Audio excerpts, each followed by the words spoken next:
Massive day, big day. I just think it makes such a huge difference. And we want to unsettle this Arsenal team. We want to unsettle by scoring an early goal. We want to unsettle them by getting in and getting about them. Don't let them settle into a rhythm because they're one of the best teams in the league, which, the league position denotes when you give them time to be able to play their football. If Big day for Manchester United, man. Massive protest and massive game, right? Of course the game it doesn't really change our season a lot. It's just about the protest. The protest is the thing where most fans are actually saying, yo, maybe this protest can have an impact because we already have news.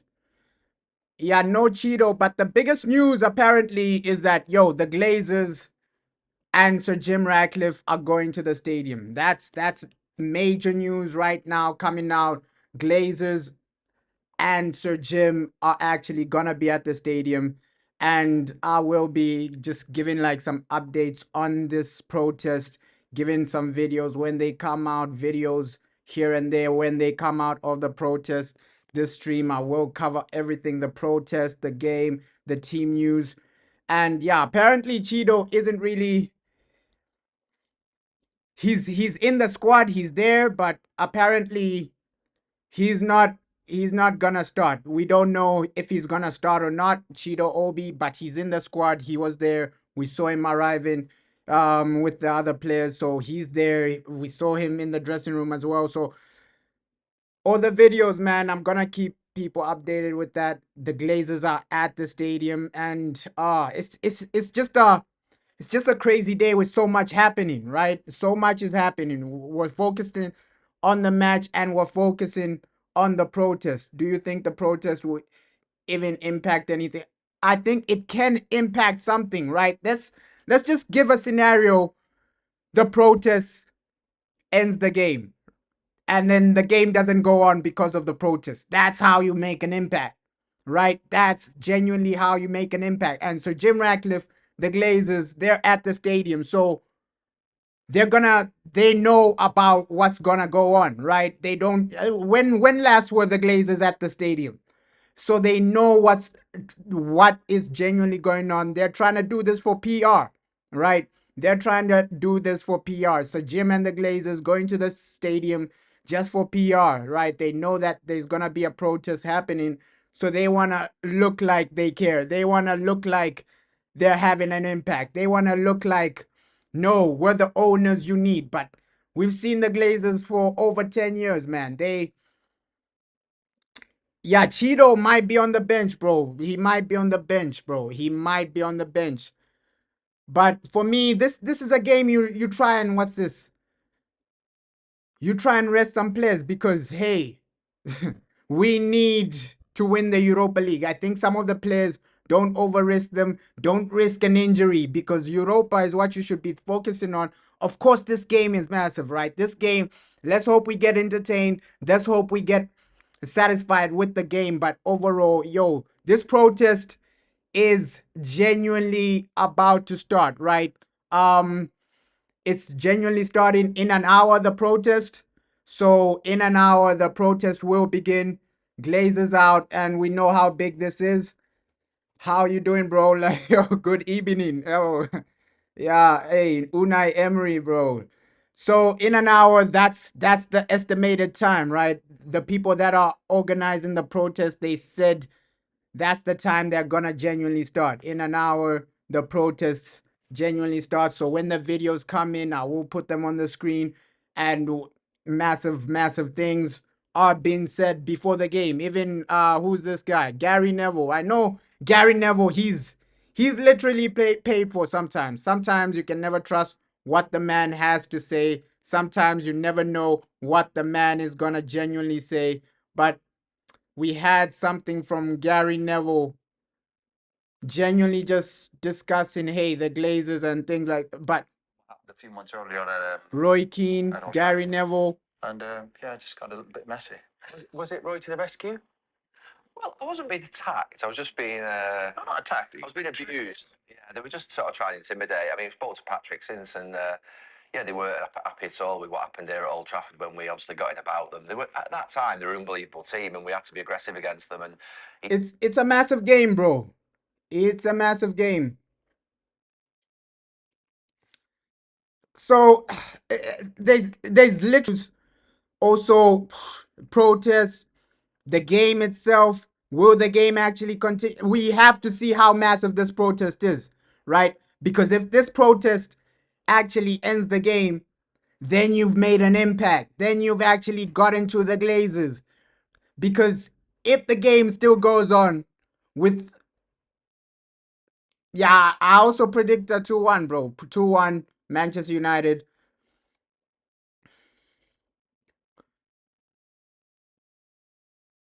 Yeah, Gary and Roy Keane, bro, they're up and down. We know that, hey, Sky Sports, they pay them to say certain things, certain agendas, and ah, but for me, it's about the protest, man. How big is this protest gonna be?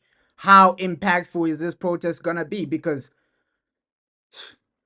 if you stop the game, it's made an impact. If you don't stop the game, but then it's just a simple protest saying Glazers out, I don't think that will impact. We've seen the Glazers. How long have they been there? So a simple protest won't take them out. You need a massive protest. Either you empty the stadium, which I don't really see happening. We saw a lot of fans already in the stadium. A lot of fans already in the stadium. I don't think a lot of fans will empty the stadium. So this protest, this should be an idea of, okay, let's stop the game. Let's try and stop the game from happening. That should be the mindset from the protest, man.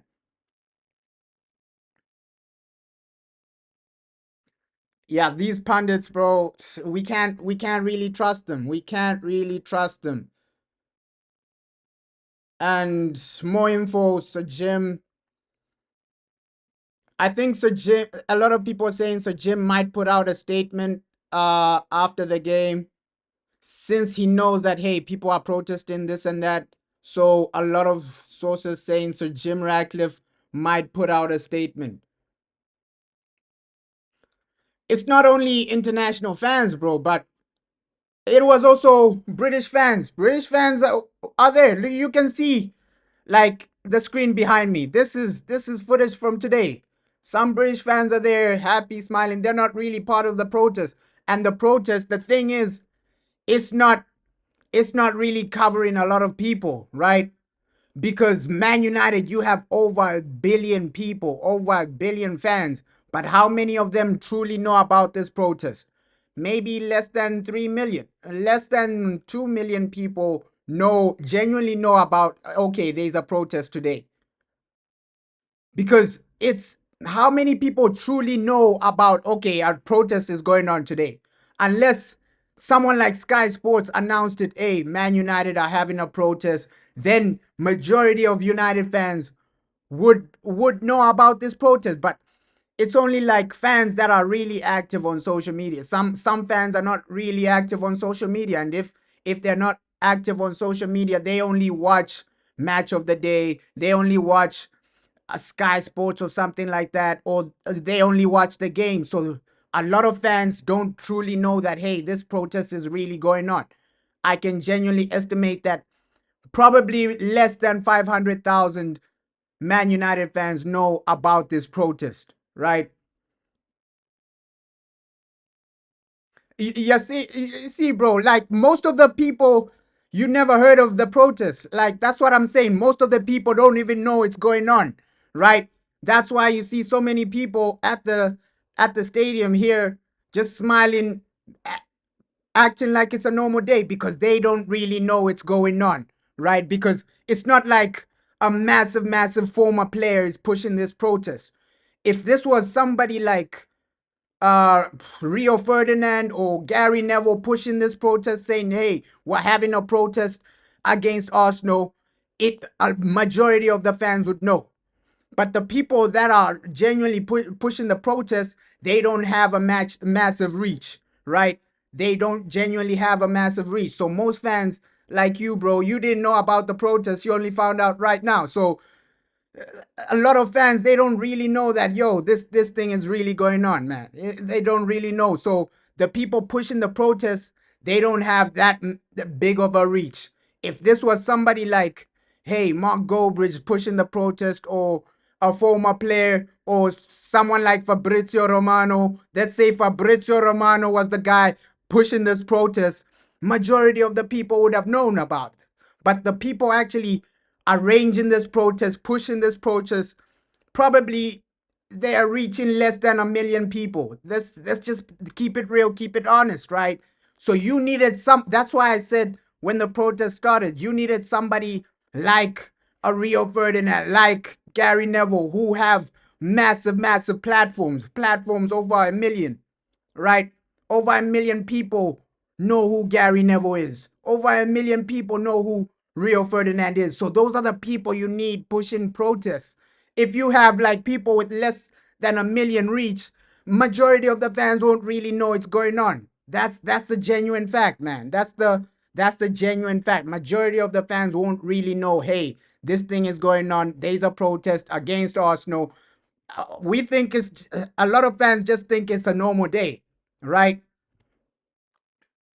The protest is all about like just going against the Glazers, bro. The people are sick and tired of how the Glazers are genuinely running the club, sick and tired of how the Glazers are genuinely operating, sick and tired of how the Glazers are genuinely putting us down as a club, right? We've seen over 10 years, still no results, still no success. Over 10 years, still no reach, still no like realistic progress. Still no progress under the Glazers. So fans are genuinely tired. Also about the ticket prices as well.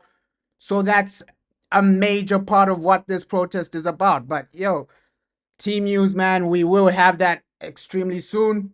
Team news, at least in 30 minutes. I will put it in this on the screen, but a lot of anticipation that yo, Cheeto Obi, he will not start this game. That was like the real report. I think Ruben Amram, he even came out to say, no, I want Rasmus Hojlund to turn it around. He wants to play Rasmus Hojlund until he turns it around, right? So he's trying to back Rasmus until Rasmus finds his form. That's what Ruben Amram genuinely had to say. Hey, he's trying to back Rasmus until Rasmus finds his form.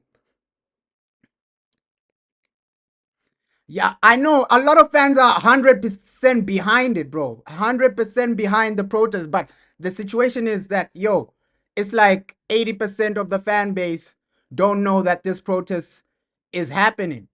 Yo, how you doing, bro? How are you doing? How are you doing? And this is genuinely what the manager had to say. Like before the game. Let me play this extremely quickly, man, because hey, it's a major day for us, man. It's a big day for us. A lot of things are happening, and we just want some type of success today. We want some type of result today. Obviously, aside from maybe performances, results, that gives you hope that it will get better. What's the one thing that you could look to that you think is a real positive? In the for you? small things of in our game, I see improvement. It's hard to see it, but I see it. Like what? What specific? I think we are improving in the last two games. For example, the way we have possession.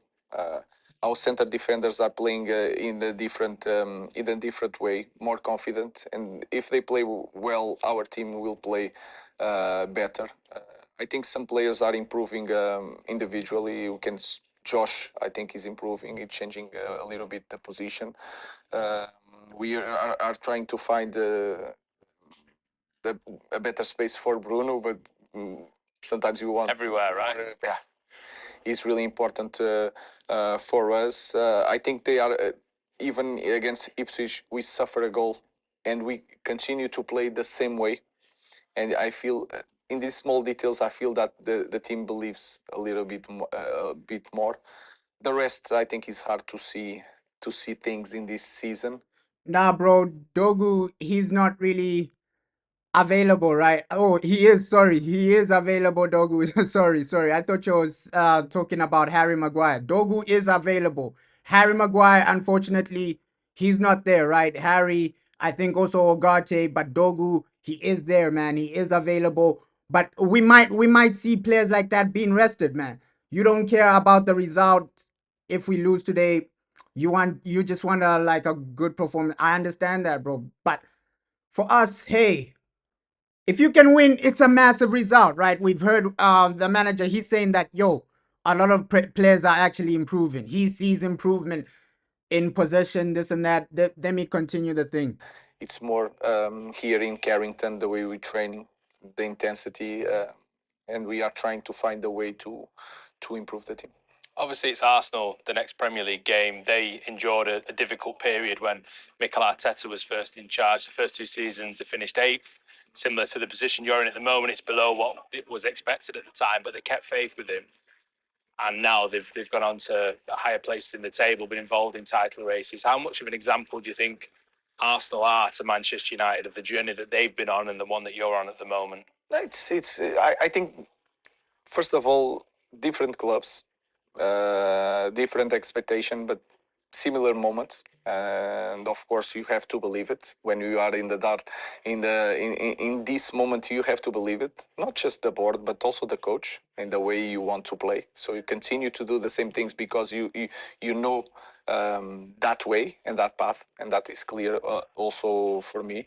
I have to focus not just what Arsenal did, but mostly the confidence that Arteta always showed, and it was always tough. And I know that is I'm living that, and that is really hard. So he's just praising Arteta. He's saying no, the confidence Arteta showed, this and that. But overall, you're saying a lot of fans lack awareness of the situation at the club. I think it's just not awareness. It's just, hey, you need somebody bigger to spread the thing, right? To spread the protest. That's what I was saying earlier on. If you got somebody like Gary Neville with a massive following, majority of the fans would have known that, right? Imagine if Gary Neville posted on his Instagram, hey, let's go and protest against Arsenal. This is the date. That would reach so many people. But right now, uh, massive amounts of the fan base don't really know what's going on.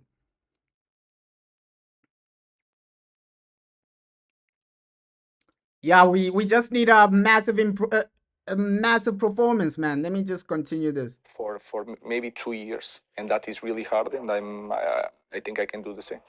When you look at the game at the weekend, then what specifically do you expect from Arsenal? Similar to yourselves, they're suffering with a lot of injuries in key positions at the moment. What do you think they'll bring? The identity is the same. They will change the characteristics of the players, and that can have a huge impact in the game. So I expect one team that controls really well the tempo of the game. They know that they just need a set piece to win a game, so they can defend really well. And when they don't have all the top talents in front, they can adapt, controlling the game, winning set pieces, scoring a goal, waiting for the opponent. So it's a very well trained team. We will try to do the same because we are improving also in set pieces. We also have problems in creating situations to score, and we know that our moment is not good. But this team can prove that sometimes when we are in the low moment, we can have that games that can change a little bit. They are without patience, and that is completely normal. It's not normal to handle a lot of things in our club and be there all the time supporting us. But I think is a really hard moment um, for our fans, and to play in Old Trafford is hard for the fans and for the players, and we can change that, but it has to be us as a players and as a coach to be to perform in a different way to help our fans to regain that joy. And can you help them get through that as a coach? Do they need to do that individually as players, or can there be someone else, a psychologist maybe, or No, I think something it's along those aspects? it has to be a team thing. It has to be how to play. Everybody knows how to play. is so deep in our players that we are going there comfortable, because no matter what is the situation, we know what to do. I think this is the easiest way to help a team and the player, is to tell him everything that is going to happen or could happen, and you are prepared for it. Because you can say like, be calm, is our home, let's enjoy. It doesn't change nothing in this moment. You have to tell them everything, like, be clear, be really simple, to help them to cope with the game. So you can hear the manager, he sounds confident, man. He sounds confident for this game. And yeah, bro, I think you are right. Like that domestic suspension is for 3 games. I think in the Europa, Patrick Dogu played because, oh yeah, it was international. So I think today Patrick Dogu won't be available, but the manager might make a lot of substitutions. I think he's gonna put all his eggs into that Europa League basket, right? Europa League, you genuinely need that. Get over the line, try and win the competition. But today, at least, don't get embarrassed, right? If you put out a second choice team, don't get embarrassed, don't get destroyed. Whichever team goes out today, just try and get a result, just try and get a performance. If we see some good football, great performances, I think a lot of the fans will be actually happy with this, right? We just need some type of evidence that, yo, the team is improving. At least as fans, all we need is just to see some type of improvement. It doesn't need to be dramatic, incredible type of improvement, but even the slightest bit of improvement will genuinely help. Reasons that doesn't happen. We cannot affect what goes on at the top of the league at this moment in time. And it seems in recent games we've often been on the wrong side of an early goal, which quite often determines results, and it just makes it tricky from the off. Come on, we just need a result in this one, man. A result in this one is everything for United. Keep yourselves calm. Keep the game simple, man. Keep the game simple. We've seen so many games where United take it to the opponents, and Arsenal, they're full of confidence. I won't even say, hey, Arsenal, they're not really full of confidence. So there is a risk of playing second choice players. You don't want a situation where they do what they did in the Champions League. Champions League, they scored like 7 goals. So if you put too many inexperienced players, academy players in this game, I know the manager wants to focus a bit more on the next Europa League game, but let's not put too many inexperienced players and then get destroyed.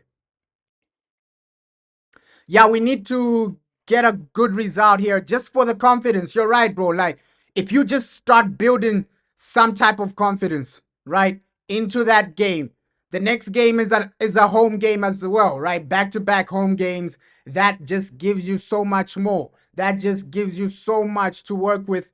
And it's just so encouraging for Man United. Yo, another back-to-back home game.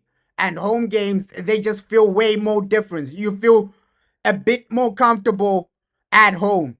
A bit more comfortable. It's a bit better. And let's just see. Let's just see what happens.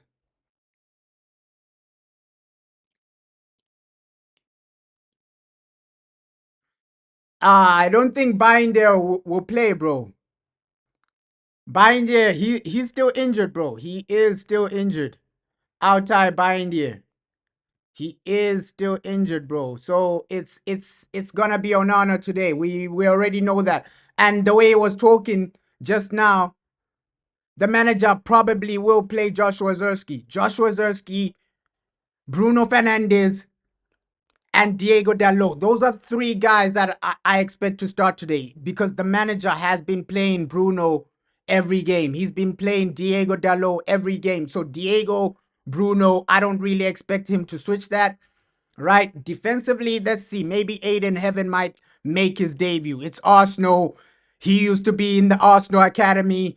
Maybe the manager might say, yo, start this one. Aiden Heaven, you're playing against your former team, Arsenal. Start this one. This is the game for you. Maybe Cheeto, there are some reports, some rumors saying, yo, he might just be on the bench. but we know he's with the team. He's with the team. So let's see if Cheeto is completely on the bench, or maybe the manager might just start, yo, this is Arsenal, your former team, this and that. But if Cheeto comes on second half, he's gonna be motivated for this game. He's playing against his old team, and you have to see how much he hates Arsenal, right? You just have to see how much Cheeto really hates Arsenal. It's like he left a bad he left on a bad note. It's the way Di Maria left United, right? The fans literally didn't want Di Maria anymore, and that's the same type of situation Cheeto Obi left Arsenal. He's really, really, really, really, really fed up with them. You're saying Harry Amas must start. The manager needs to just play some academy players. Start integrating some of these academy players into the team, because next season these are the guys you're gonna be looking for. These are the guys. Yo, how you doing, bro? These are the guys you're gonna be actually looking for, right? These are the guys you're actually gonna be depending on in the future. In the future, you're not gonna be depending on Casemiro. These are the guys. Ooh, Diego Dalot. A guy like Diego next season, he's not gonna be playing a lot, right? Quenda, he's coming in from Sporting. So Diego Dalot, his game time next season might just drop massively. Casemiro, we know he's going. Eriksen, we know he's going. So our Premier League season is already over. So just start integrating like young academy players. It's better than just sticking with the guys that are gonna leave next season, right? Right now, your Premier League season is done and dusted. So, but it's still a massive game. You always want to win against Arsenal. You always want to win the big games, right? Regardless of whether it's a nothing game for both teams, it still means something. You're at home. Losing to Arsenal at home is never a good thing. Never a good thing, man. Yeah, he's one of our only left wing backs, and yeah, Mazraoui, we know he might play. There's a high possibility that Mazraoui will play. Diego Dalot will play. So let's see. Harry Amas, does he start? We have to see, man. Just a few minutes until that team news, and oh yeah, he shouldn't start Lindelof, bro, because Victor Lindelof, I think his time at United is done and dusted. We already heard the rumors of him going back to his club Benfica, and they might just make that bid summer. He might be gone, Lindelof. I see Lindelof, Casemiro, Ericsson, and maybe a big summer sell, right? Maybe they might sell either Garnacho or Kobe Mano, because Kobe Mano, if they don't really agree to a new contract, they won't wait until he's in his final year. Of course, they have a choice to extend his contract, but I don't see them waiting until he's in his final year, then he leaves for free. There's no sense of him leaving for free. So I think United, they might be forced, if they don't agree on a new contract with Kobe Mano, they might be forced to sell him early. They might be forced to sell him early, man. You're saying Diego Dalot will compete against Quenda. Hey, we won competition in the team, bro. We won competition in the team, and that's what great teams do. You have players in every position that are competing for the same position, right? So like the defense we look way better, because just imagine if this was last season, right? Harry Maguire's out, Martinez is out, Evans is out. You'd have had no one, but you've strengthened with the position in the defense, right? You still have Delit, you still have Heaven, you still have Lenny Yoro, you still have so many defenders. So even if you have like 3 or 4 injuries in the defense, Evans, all these guys injured, you have quality still in the defense, man. Lindelof is weak. Harry Amas, yeah, it's time for him to shine, bro. He won't improve, bro. I think he will. Like with Diego Dalot, he just needs to go like to a team where he'll be playing regular, right? I don't think Diego Dallo is the type of player that wants to be a bench player. I don't really think he's the type of guy that wants to sit on the bench while Quenda plays 1 week, or he only plays once a week or once a month or only in the Europa League. I don't think Diego Dallo is that type of player. So he might force his way out if Quenda comes. I see that happening, right? Do I see Diego Dallo fighting for his spot, trying to be our main guy, trying to be the main guy at Manchester United with Quenda fighting for his spot? He might try and force his way out because there were some rumors about, Real Madrid, before they started chasing Alfonso Davis, there was some rumors that, yo, this guy, he might be someone they're looking for. Starting Heaven would be the best for this game. Yeah, he's gonna be motivated, bro. Just like I say, yo, he's gonna be motivated because it's his former team, right? He doesn't want to have a poor performance against Arsenal. If you start Heaven, I bet my life he's gonna put everything he has into this game because he wants to shine against Arsenal. Man United gave him his first team appearance, I think. I don't think he made a first team appearance for Arsenal. I might be wrong, but I don't think Heaven made a first team appearance for Arsenal. Maybe he might have, but not a lot, right? But Man United have given him guaranteed first team appearances. They've told him, no, if you come here, you don't have to wait for Saliba. You don't have to wait for Gabriel, right? In some of the cup games, you'll be playing. In some of the Premier League games, you'll be playing. And our season is basically over. Ah, sorry, bro. Sorry, bro. Sorry about that. Worst weekend ever. Your girlfriend left you. Sorry, bro. Sorry, bro. Ish. She left you undelivered, man. Sorry about that, man. But hey, let's hope Man United can turn your day around, can turn your weekend around. If we beat Arsenal and then beat Real Sociedad, let's hope they can deliver for you, bro. Like, hey, I'm sorry about that, man. Like, sometimes that's just life. Sometimes that's just life, man.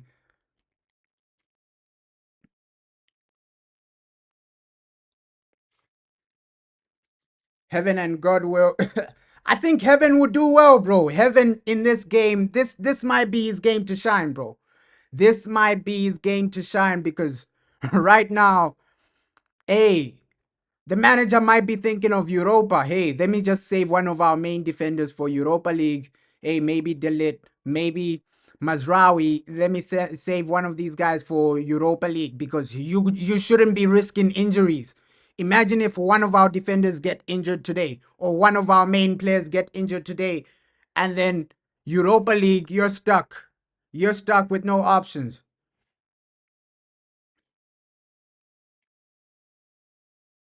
You've been saying Diego Dallo out since Ten Hag got sacked. Mateta he is a good player, bro, but will Man United get him?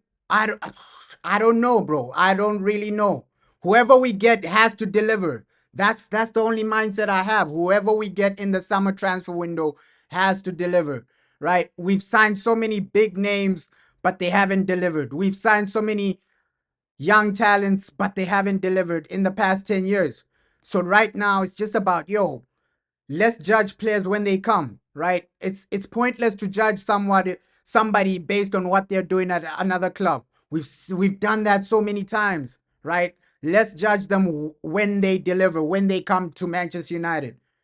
Yes, he's a good player, but let's judge him when he comes. If he comes, that's how we should be judging players. We shouldn't be judging players based on what they did for another club. We should be judging them based on what they're doing for Man United, based on how they're taking us to the next level, right? And here we go. Sir Jim Ratcliffe, a photo of Sir Jim Ratcliffe at the stadium. Let me put that on the screen.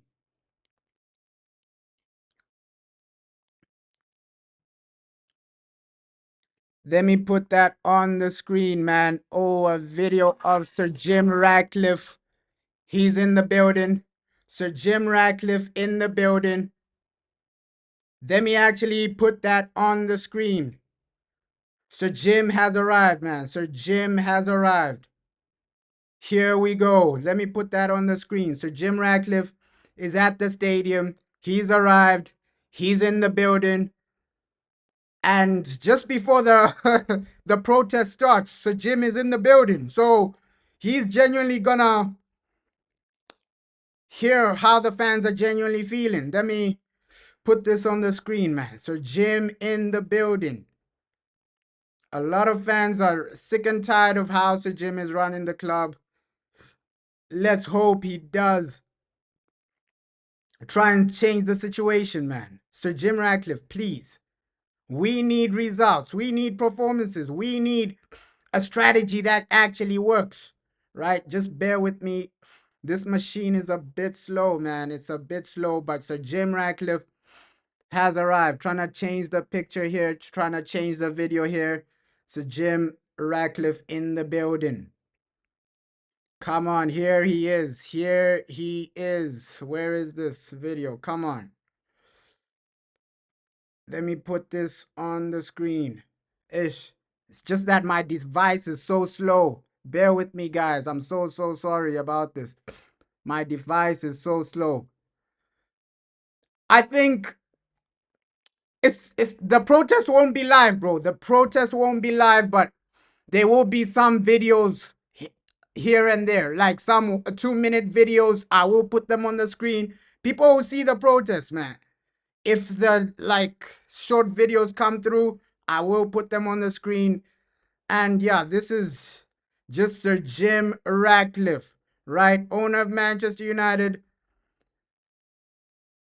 co-owner, right? He owns some massive shares of Manchester United. He's actually arrived.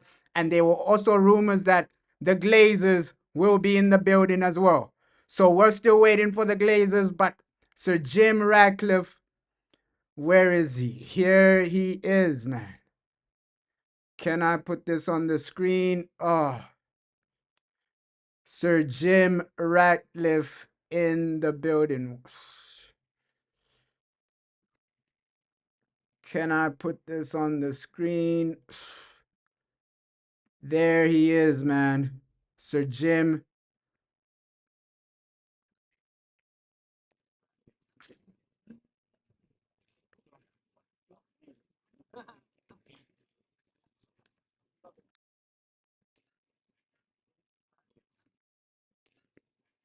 So there he is. Sir Jim Ratcliffe is in the building. Sir Jim Ratcliffe has arrived for the game against Arsenal. Man United versus Arsenal. It's always a massive fixture. And there is Sir Jim, obviously coming in style with a pretty nice car. But hey, people are protesting today. Let's hope he hears the protest and let's hope he changes the situation for Manchester United because hey, Sir Jim Ratcliffe in the building, man. Manchester United versus Arsenal. It's literally just a massive game, right?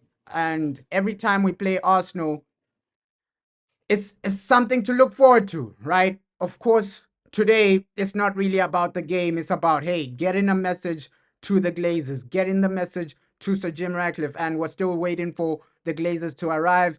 But that is Sir Jim Ratcliffe in the building. He's at Old Trafford.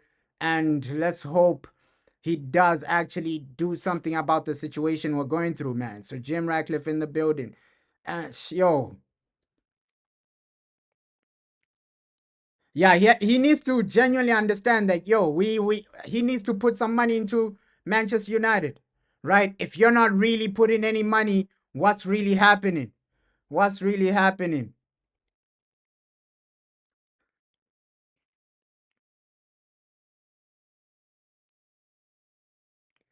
I don't think he'll anyone will attack him, right?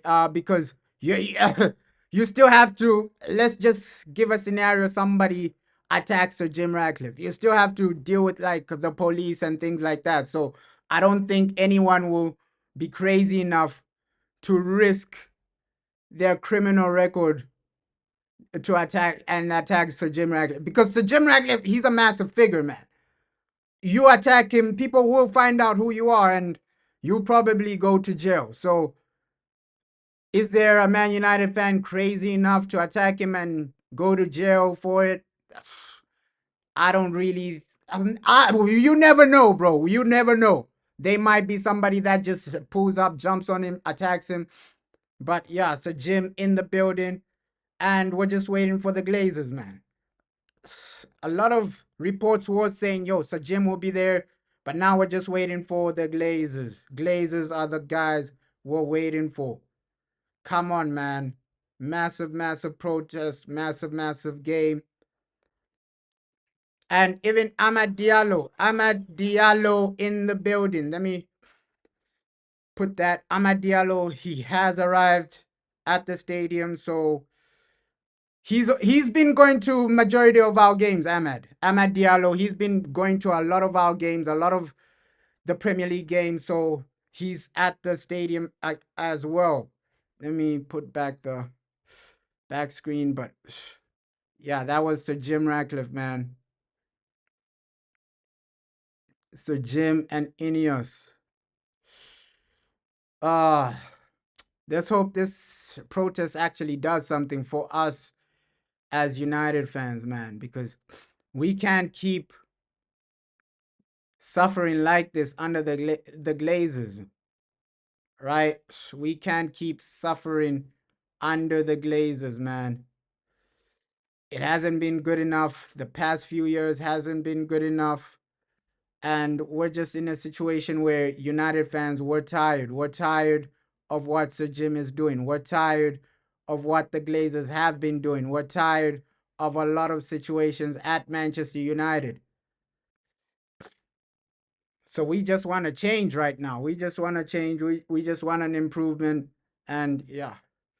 It's also a must-win game for them. Well, it is. I mean, most people would say that the league's pretty much gone. That's too much of a gap, especially with the way Liverpool are performing, and they're getting the results even without having the performances. Let me bring this video on the screen as well. Like, so many videos coming out. I think they've got 3 more league games before Liverpool play again to bridge that gap to 7. But we've got to make sure today, for our own reasons, that doesn't happen. We cannot affect what goes on at the top of the league at this moment in time. And it seems in recent games we've often been on the wrong side of an early goal, which quite often determines results, and it just makes it tricky from the offset. How important is an early goal going to be today? It's always huge. I've always said that when you see a Manchester United team that goes in front, and there's very few times that you can point so many videos. I'm just trying to get this video on the screen as well. We were 2-0 up at half time. You saw a Manchester United team that just oozed confidence and belief. We ended up winning the game 4-0, and it could quite easily have been more. I just think it makes such a And the protest is about to start as well. The protest is about to start. Team news is almost out. So there's so many things happening at the same time, man. It's such a massive day today, right? Just for the club. Can these guys actually get a message out there? Glazers out, that is the main message. Glazers out, that is the main message. So Jim Ratcliffe out, that is the main message for today. Of course, as fans, we want to win this game, but it would be more satisfying if we got the message out, right? The Glazers out.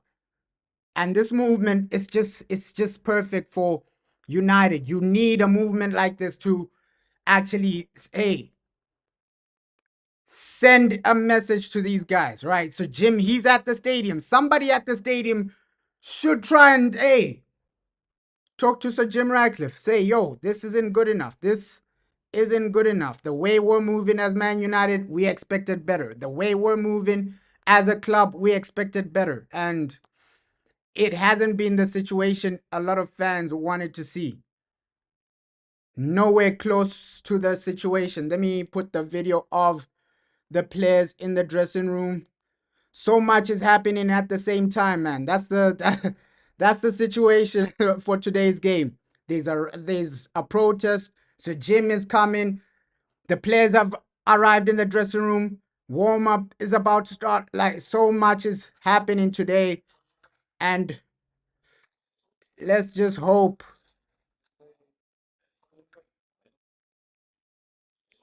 we get a message across today, man. Let's just hope we get a message across today. This is an exciting game, but also it has meaning behind it because of the protest. The protest gives this game so much meaning. It gives this game so much, and team news almost out as well. So much happening at the same time, man. So much happening at the same time. So anticipation that Alejandro Garnacho will start. That's highly anticipated. Garnacho starting, and with Garnacho, previous match he made an assist, right? He made an assist, but was he the best player on the field? I think he could have still gone on to do a bit more. Alejandro Garnacho, he could have still gone on to do a bit more, to actually contribute a bit more. I think as a player, Garnacho,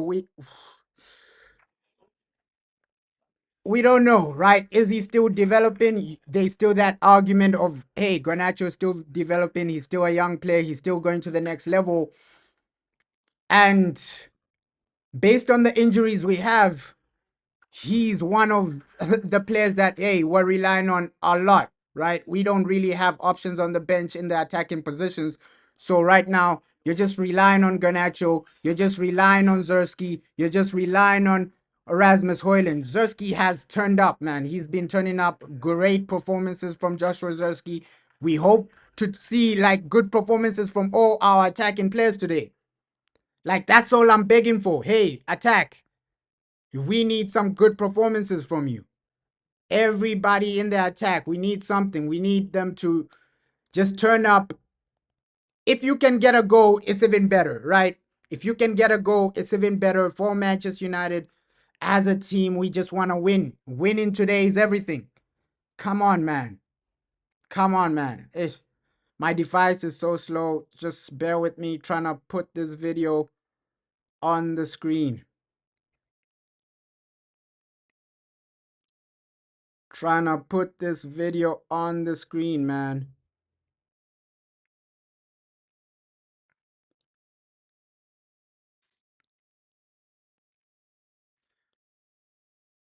But regardless of like what happens, United versus Arsenal is always it's always exciting. Like it is always exciting, man. I've barely watched a United versus Arsenal game where it's like, oh wow, that was boring. There are always goals, and in recent times, the United versus Arsenal game, hey, I remember that one in December where Ronaldo scored a penalty. Ah, that was magical, man. We've seen some great games for this United versus Arsenal. That 8-2. So this is a this is an entertaining fixture. It has goals, it has entertainment, it has drama. So I think, yeah, we have a lot to look forward to. Garnacho has been in the Premier League too long to be, yeah, to be saying he's still developing. Uh, That statement is factual, bro. Like, hey, Garnacho has been in the Premier League for enough time to consider him a senior player, right? He is a senior player, but I think some fans are just saying, hey, the guy might be still a bit young, right? Alejandro Garnacho. Of course, I'm not making excuses for him. I want everybody to perform, right? If you're not performing, I will criticize you. If you're not performing, I will say, hey, this guy is not really delivering. Hey, this guy is not really taking us to the next level. And the protest has started. The protest has started. The protest has started. And yeah, protest has started, and team news is in 5 minutes. A clear message for the Glazers, man. A clear message for the Glazers. Protests have started. Glazers out. Just after we saw the video of Sir Jim Ratcliffe. So this video of Sir Jim came out, and then the protests have also started. People want Sir Jim out. You're saying Garnacho looks unmotivated. That's all. We don't know, right? I think they are situations where you have to say, hey, Garnacho, he still needs to reach another level, man. He still needs to reach a level where he's putting in consistent performances, right? That's the main thing from a lot of people. Hey, where's the consistency? Alejandro Garnacho. Most of our players lack consistency. So that was the video of Sir Jim Ratcliffe. He has arrived, but then the protests have started. Let me put one or two pictures of the protest, right? The protest has started, and it really looks massive. It really looks massive. Glazers out. That is the clear message for today. Glazers out. Get these guys out, and let me put all the photos here right now. Still, we don't have like videos of the protest, but once that come, I will put that on the screen, man. Let me put this on the screen, man. Hey, Glazers out. Protests have started. Looks like a lot of people have turned up, right? A good amount of people have turned up to these protests. So, where is this photo?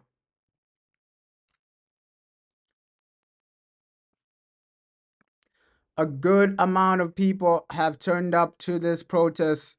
Glazers out, that is the main message. Sir Jim Ratcliffe out, that is the main message from the people that are protesting. And here we have just an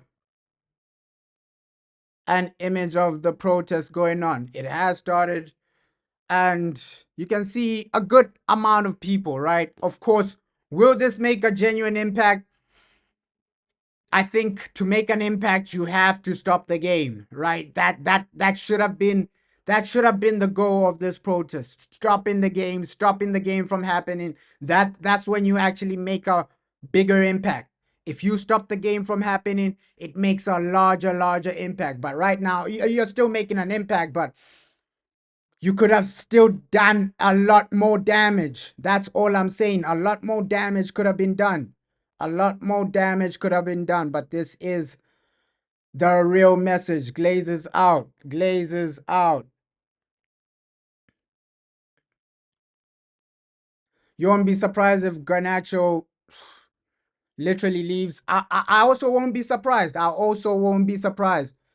Yeah, emptying the seats will have a big impact. You're right, bro. Like emptying the seats or even stopping the game, those genuinely have a massive impact because you're outside the stadium protesting. So Jim is inside the stadium, right? He might not be hearing the protest. Let's hope he does. He does hear the protest. Let's hope he does hear what the fans are saying. And team news as well about to drop. So much is happening today, man. So much is happening.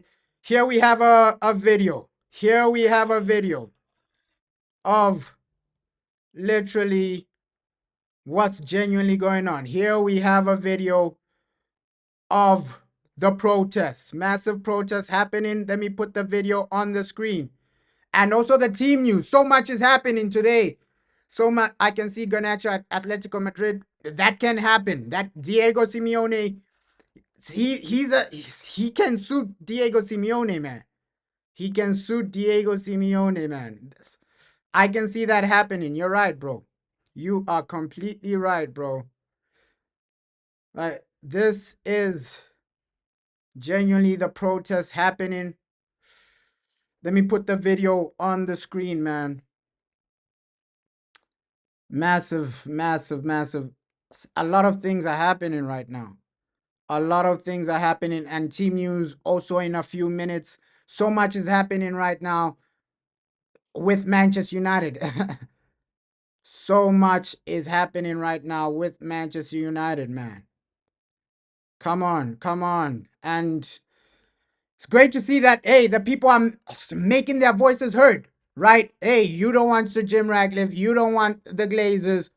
The best thing is to protest, and you're protesting while the man is at the stadium. So Jim is at the stadium, so he knows that you're protesting. He knows the frustration from the fans. Is that enough to get a response, and is that enough to actually get the man out? it's gonna be hard to get the man out. It's gonna be hard to get the man out. But this is the protest.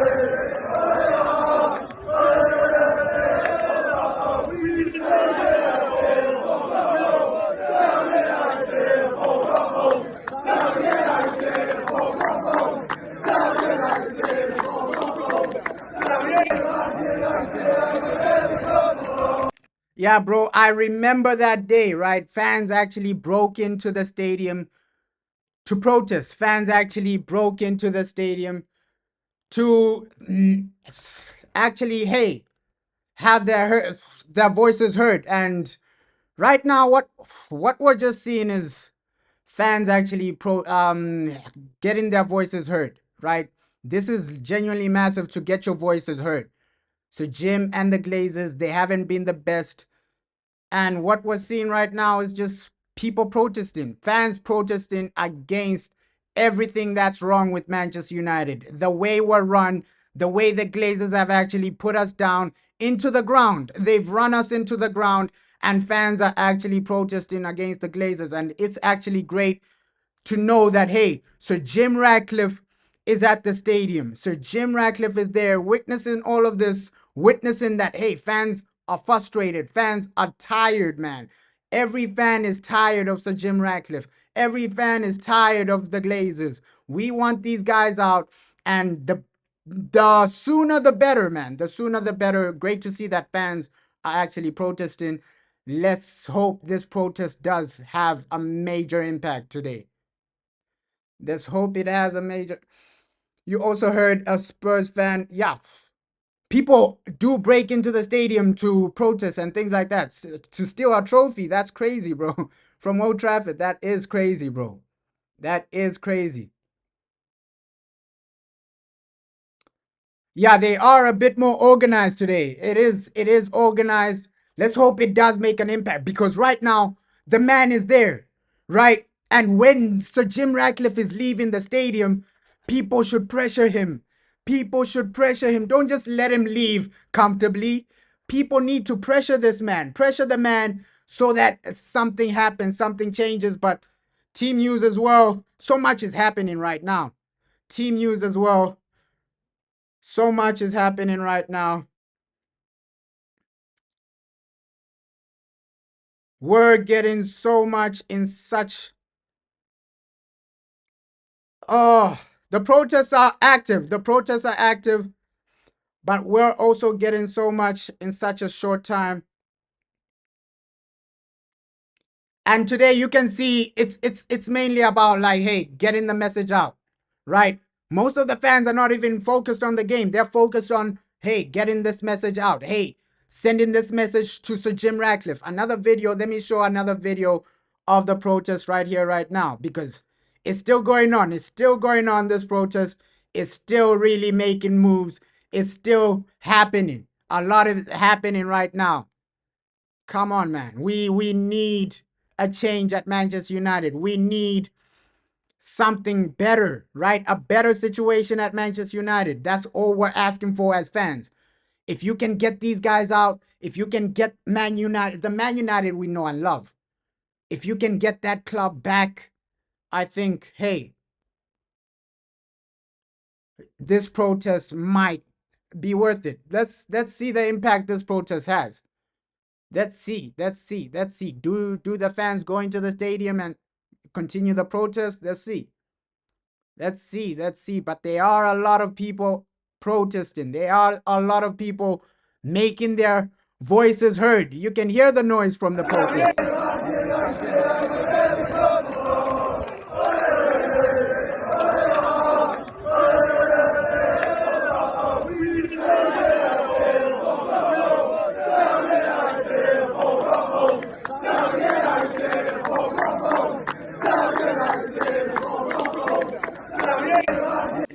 So that's the message. Sell United. That's the only message people want to actually get out to the Glazers. Sell United. That's the main message for today. Team news is out as well. Let me put that on the screen. So much is happening. So much is going on. So much is happening and so much is actually going on. Team news as well is out already.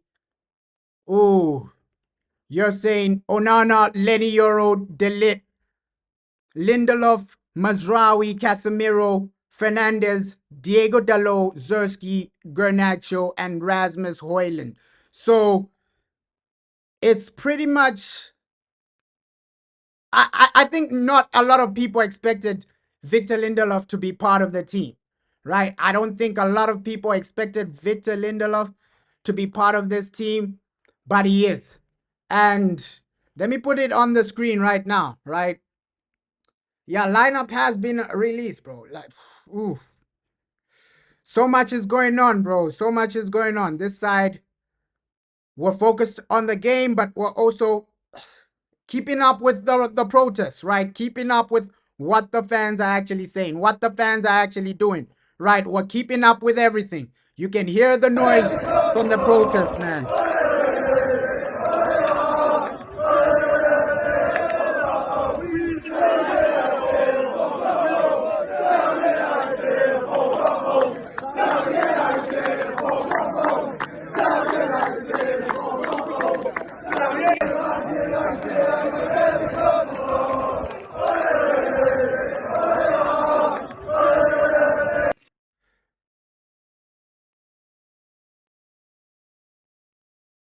People are making their voices heard, bro.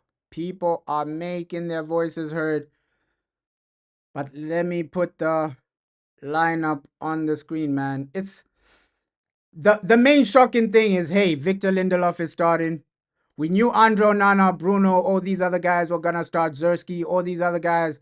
We expected them. We expected them to start, right? We expected all these other guys to start, right? Bruno, Josh, all the main guys. We expected these guys to start, but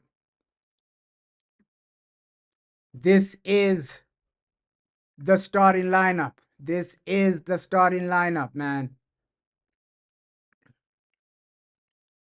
This is the starting lineup. Onana, Lindelof, and I will put like the formation, also the Arsenal lineup.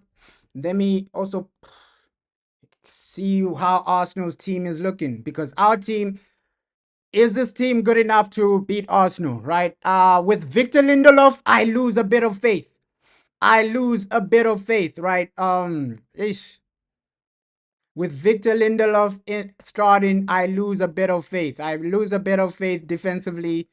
Let's see, maybe he might turn up, he might not, but we can see the bench remains the same, man. Amas, Heaven, Collier, Eriksson, and Cheeto Obi is on the bench. Cheeto Obi is on the bench.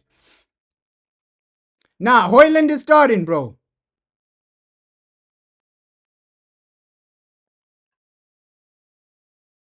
Wait, is Hojlund on the bench?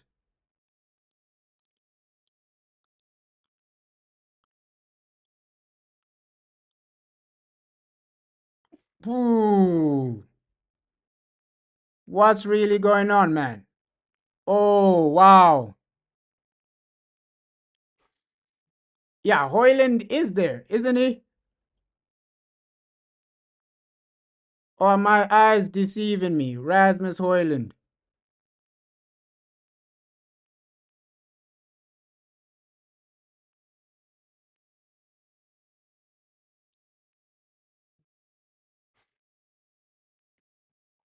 You'd rather start Heaven over Lindelof?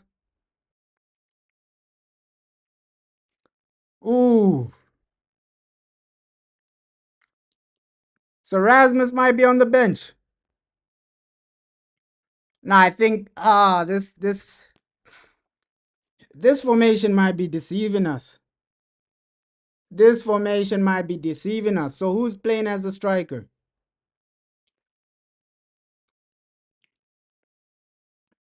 Let me just triple check this formation, man.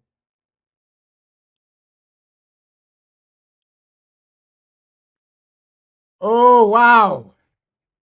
I'm actually so surprised Rasmus isn't starting. Rasmus isn't starting. It's official, man. I thought the lineup was actually fooling me, but Rasmus isn't starting. Wow.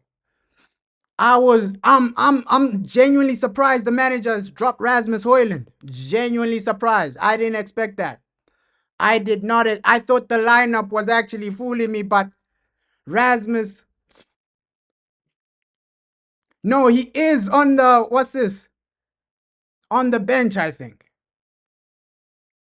So you're saying they deleted the lineup. Zersky will play striker and Eriksson and Garnacho as the number 10s. Yeah, that's how it's looking right now.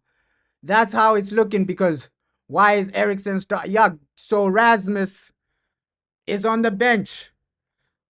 I'm completely surprised with this. Completely surprised. Ooh, completely surprised, man.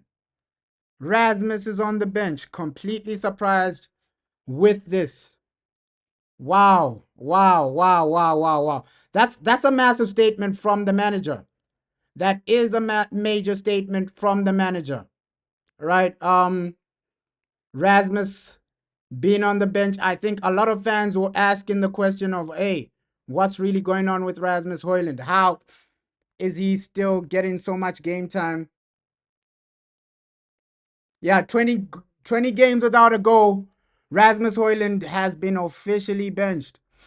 Maybe the manager is just saving him for Europa, right? That might be the situation. Europa, you only have one striker. Maybe that's the situation, but I'm completely surprised. I am completely surprised, man. I thought the lineup was fooling me. I thought, hey, are my eyes working? Why isn't Rasmus Hojlund on the lineup? But hey, he's been officially dropped from the starting lineup. Rasmus Hojlund officially dropped from the starting lineup. That's literally massive, extremely massive to see that, yo, Rasmus isn't there, right? Ow. Wow. Wow, wow, wow.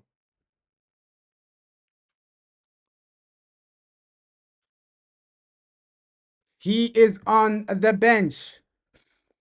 He is on the bench. So Ruben, he's literally either Ruben Amram is fed up with Hoyland or he's saving him for Europa. One of the two. One of the two. So that's the main shocking one for me. Okay, Victor Lindelof and Rasmus not there. I thought the manager would have picked Rasmus out. I'm genuinely so Zersky is the striker, right? Zersky, the striker, Eriksson next to Garnacho as the number 10s. And then Bruno, we know, hey, Bruno will be comfortable next to Casemiro. We know that, hey, Ugarte is out, Harry Maguire is out. So, yeah, Bruno next to Casemiro. I'm completely surprised that, yo, this guy Rasmus isn't there. Completely shocked and surprised, man. Completely shocked and surprised. Completely shocked and surprised.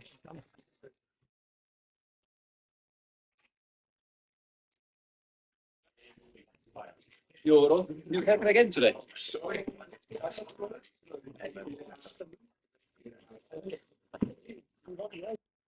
Yo, that's extremely shocking for me because he won't play Europa League and he needs game time. Yeah, I think the thing should have been playing Cheeto Obi, right? Obviously, Cheeto he needs some game time. He needs some game time right now. He won't play Europa. I think this was gonna be like great experience, but unfortunately, he's not really part of that experience. He's not really part of that first team thing. So let's just hope we win today, man. Let's hope we win. Let's hope we get over the line. I'm also just seeing the Arsenal lineup. Oh, the only thing for me is Victor Lindelof, man. The man has taken away my confidence because already we know, hey, Andre Onana, he can make some mistakes. He can make some genuine defensive mistakes, but Victor Lindelof as well, man. Victor Lindelof as well. Is he really capable of delivering?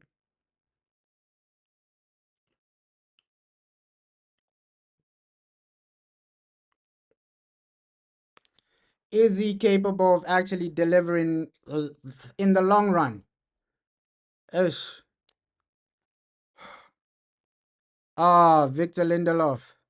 I would have loved Heaven to start, man. With Victor Lindelof, you're gonna sell him. What's really the point of keeping him in the starting lineup, backing him? Maybe he doesn't want. Maybe that is the situation. The manager doesn't want to throw him under the bus. That might be the main situation. Hey, he's saying no. Let me not put this player under pressure, right? He's still young. He's still an academy player, a bit of an academy player. So let me not put him under pressure, too much pressure. But at least the fans are making their voices heard, man. At least the fans.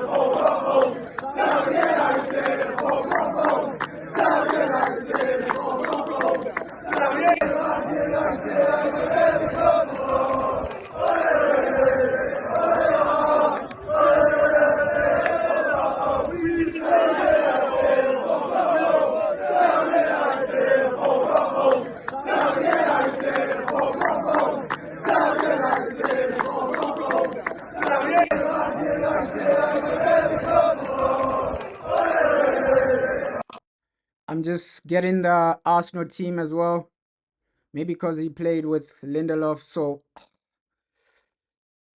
feels obliged. He might feel obliged, man. He might feel obliged. Let me start getting this prepared, right? Also what the manager has to say.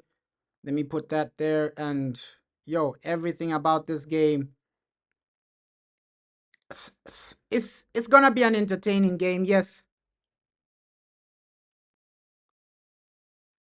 Yes, it's meaningless for both teams. Both teams, it's meaningless.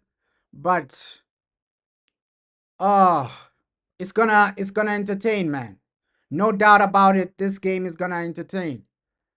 Like the starting lineup already, it's the best we got, right?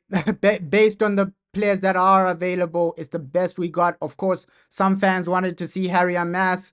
Some fans wanted to see Chido Obi. Some fans wanted to see Heaven play, right?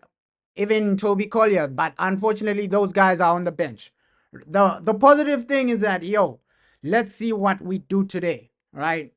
Zersky, he's starting as a striker today, so ooh. Some people say he's better as a number 10. Some people say no, he's gonna really cope today as a striker. It's really probably Joshua Zersky's biggest game starting this season, right? Arsenal against Arsenal, because the previous game he didn't really start, right? He barely starts as a striker. So this is a massive game for Joshua Zersky, starting as a striker, as the main striker. Let's see how he's hold up players. Let's see how he genuinely performs today. I think a lot of the players will have some good performances, but we still have a lot of players to worry about, right? Guys like Eriksen. Will Eriksen be able to cope with the pressing from Arsenal? We know Arsenal are a pressing team.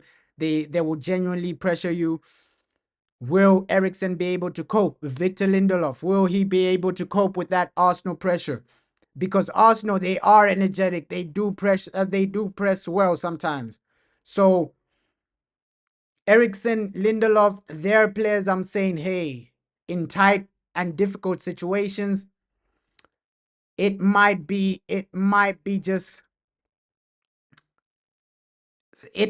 just be hectic for these guys. It's at 4:30, bro. The game is at 4:30, bro. The game is at 4:30, bro. The game is at 4:30, bro. So that is genuinely when the game starts. But GMT, bro. 4:30 GMT. Let's hope we just do something today, man. Let me we still haven't seen the Glazers appear. There were sources saying, hey, the Glazers will appear in this game to watch this game. One of the Glazers, maybe it will be Joe, maybe it will be Avram, but I don't think it will be Avram Glazer. I think it will be Joe Glazer. Just because, hey, Joe Glazer, we've seen him more at the stadium. Avram Glazer, he usually stays in America. He usually loves being in America. So we still don't have any updates on that. But yeah, it's major, man. It's just a major day for us.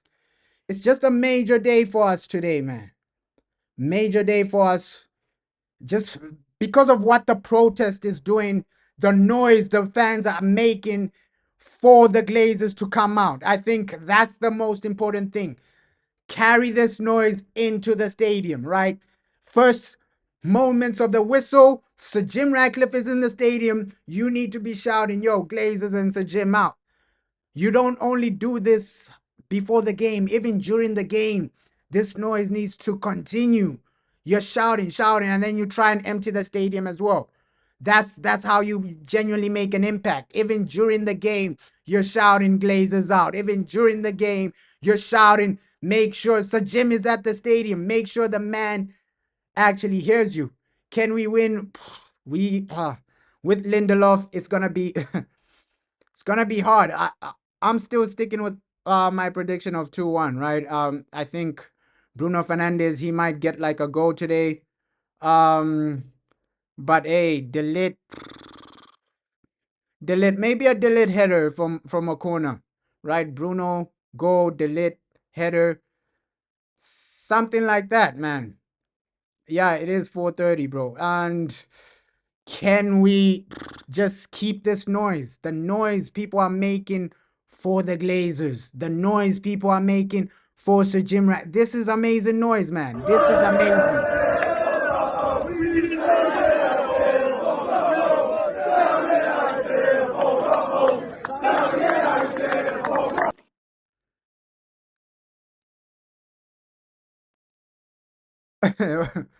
Why are you saying they're stupid, bro?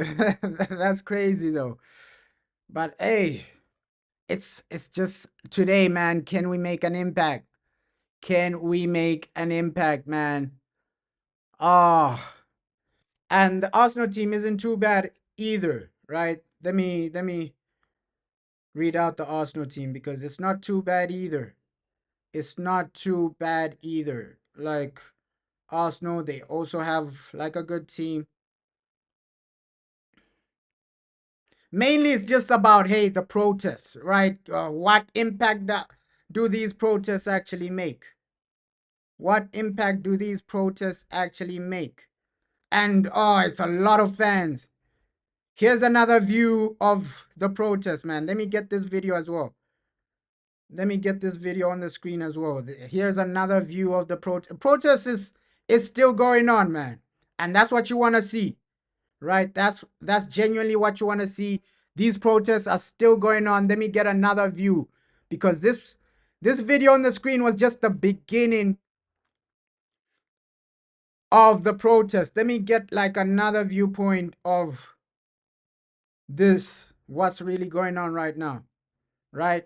What's really going on right now is massively, massively crazy. Oh, let's hope it has some type of impact. We need these guys out. The Glazers, we need these guys out. You need to sell right now because we're genuinely suffering as United fans, right? It's Arsenal versus Man United. Instead of thinking about the game, we have to think about getting the Glazers out. That's how bad these guys have actually run us. They've run us to the ground. They've actually destroyed us. They've actually ruined Manchester United. Ooh.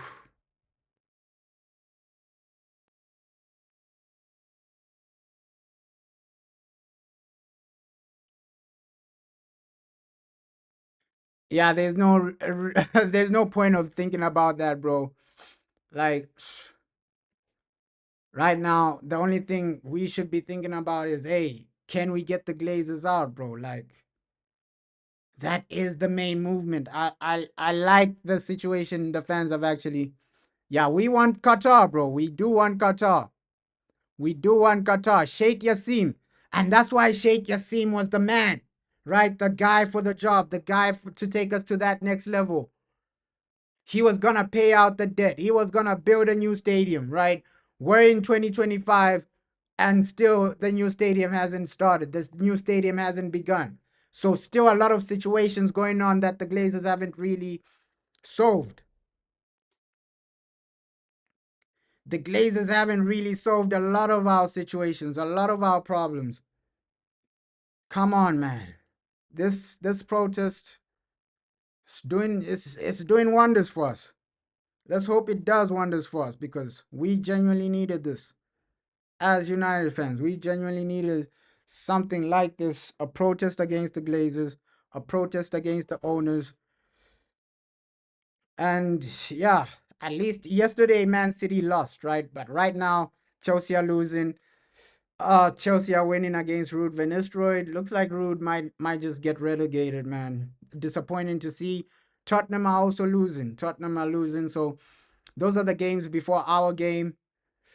Uh, and I think our game will be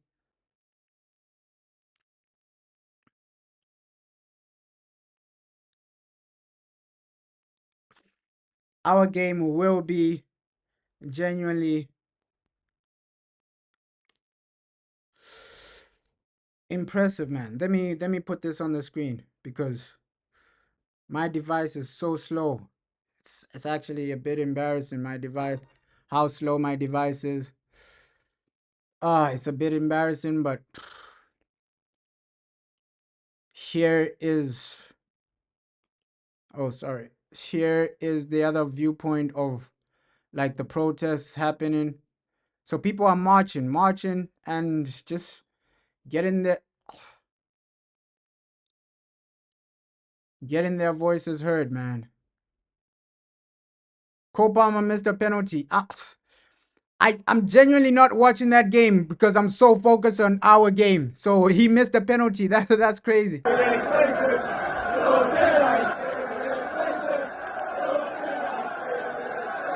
So this is another viewpoint of the.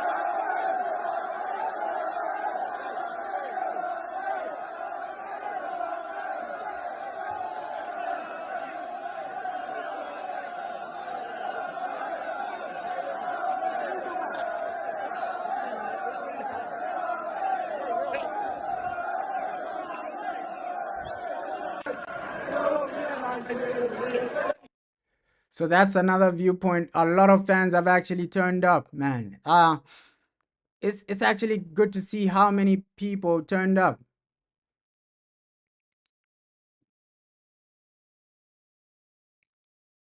Yeah, the seats will start getting emptier and emptier because hey, if United don't really win Europa League, next season is just one game a week. A lot of fans will get tired with this season. Let's say we get knocked out of the Europa League. A lot of fans will genuinely lose hope in this season. This season is done and dusted. If we don't really win Europa, the season is done and dusted. And fans, I genuinely see a lot of the fans stop going to the stadium, stop watching Man United because, hey, Europa, it's all we have now. It's genuinely all we have now, and it's just getting frustrating that yo, Man United, we're still in a situation where there's no vision. That's the main frustration. You're still in a situation where there's no vision, there's no long-term plan. Yeah, we do want to see banners at the stadium. I think the banners, the noise, it needs to continue in the stadium. You can hear the noise right here, right now.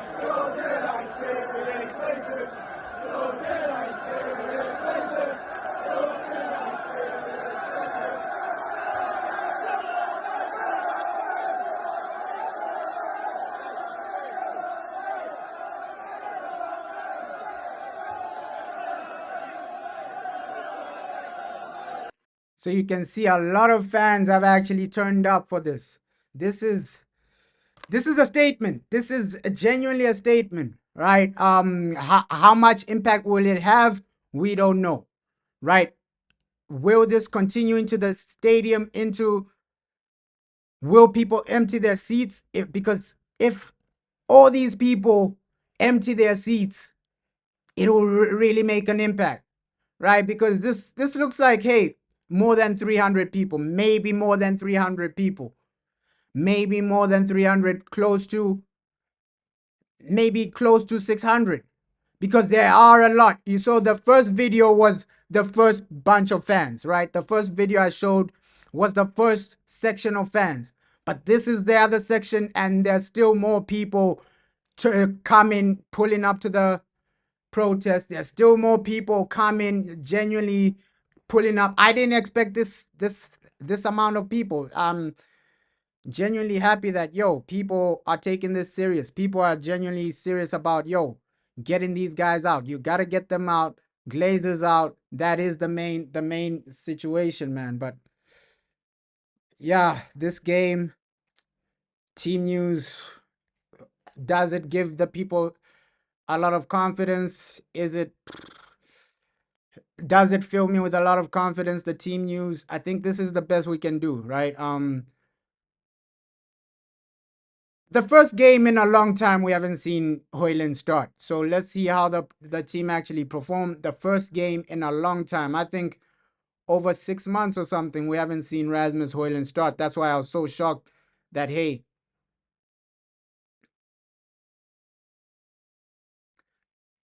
yeah, it's 100% done, but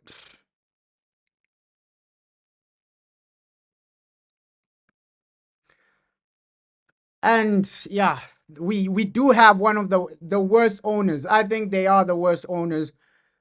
They don't really care. They only care about money. We know that, man. We know that. But hey, for today's game, looks like, yo, Rasmus, man. I've,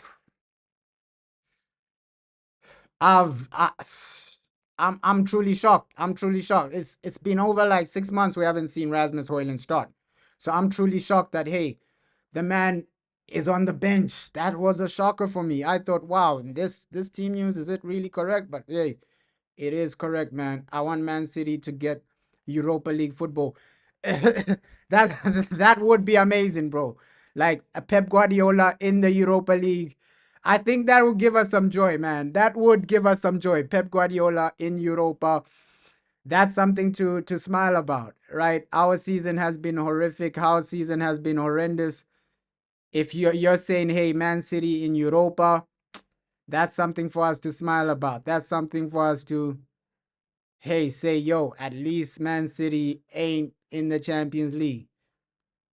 But for us, the summer transfer window will really matter. Do I see the Glazers selling United?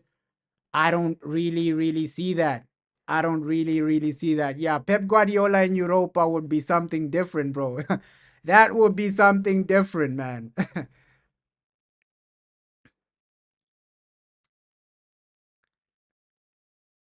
Yeah, us in the Champions League and Man City in Europa, that would be that would be amazing. But will we win the Europa League? We have to wait and see. Anything can happen in football, right? You can never 100% write out that, yo, Man United can win the Europa League or not. You can't 100% say, hey, we're not going to win, because FA Cup last season, nobody really expected us to win it. And a lot of people wrote us off for the FA Cup. So Europa League, you can't write it off, man. You can't write it off. Yeah, it's guaranteed, but you can't, they still like a 20-30% chance that we win the Europa League by some luck, some situation. We saw what happened with the FA Cup, man. We got we got through Liverpool, that Liverpool game in the FA Cup. Nobody saw us winning it. Nobody saw us winning it. That Liverpool game, yo, nobody saw us winning it. They thought, hey, we're out against Liverpool And then there was another situation where we're out in this tournament. So sometimes luck does play a part in football, especially cup competitions, man. Especially these cup competitions, luck does play a part, and how you get over the line does play a part as well. But hey, seeing what the fans are actually doing to make themselves heard against the Glazers, that's the main message. That should be the main message. Yo, Glazers out for life. Glazers out for life. These guys have destroyed us. These guys have taken us apart.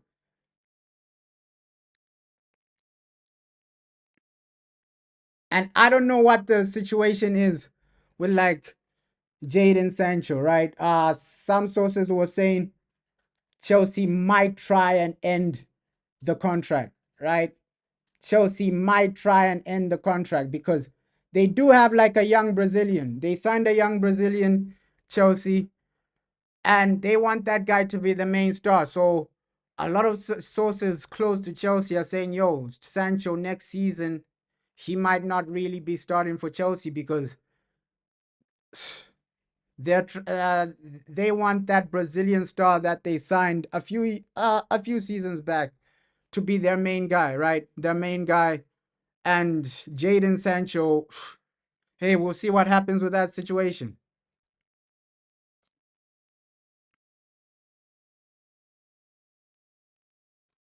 Yeah, that Williams guy. They want him to be the main guy, right?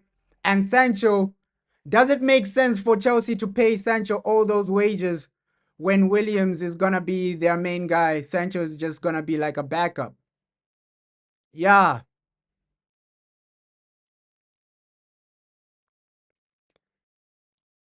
yeah, they have to buy him. They have to, but they were also saying, yo, they are looking to terminate the contract because hey, they want that Brazilian star to be their main guy, right? Obviously, next season he'll be starting for Chelsea. He'll be coming to the Premier League. He'll be the guy Chelsea. Him and Cole Palmer will be the faces of Chelsea, right? That's what they want. Him and Cole Palmer, the faces of Chelsea. And this season, you've seen players like Neto have better performances than Sancho. So in for the Chelsea perspective, because Sancho is on a lot of wages, people shouldn't forget Sancho is on a lot of wages. So if they do terminating that contract with Man United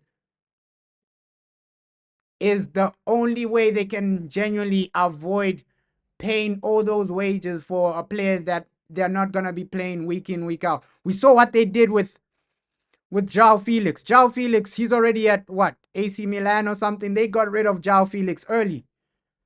So they're looking to terminate. I don't know if the sources might be wrong as well, but they they might be looking to terminate Sancho's contract to accommodate that Brazilian star because there's no point on having a guy like Sancho on such high wages for him to just be a bench player, man.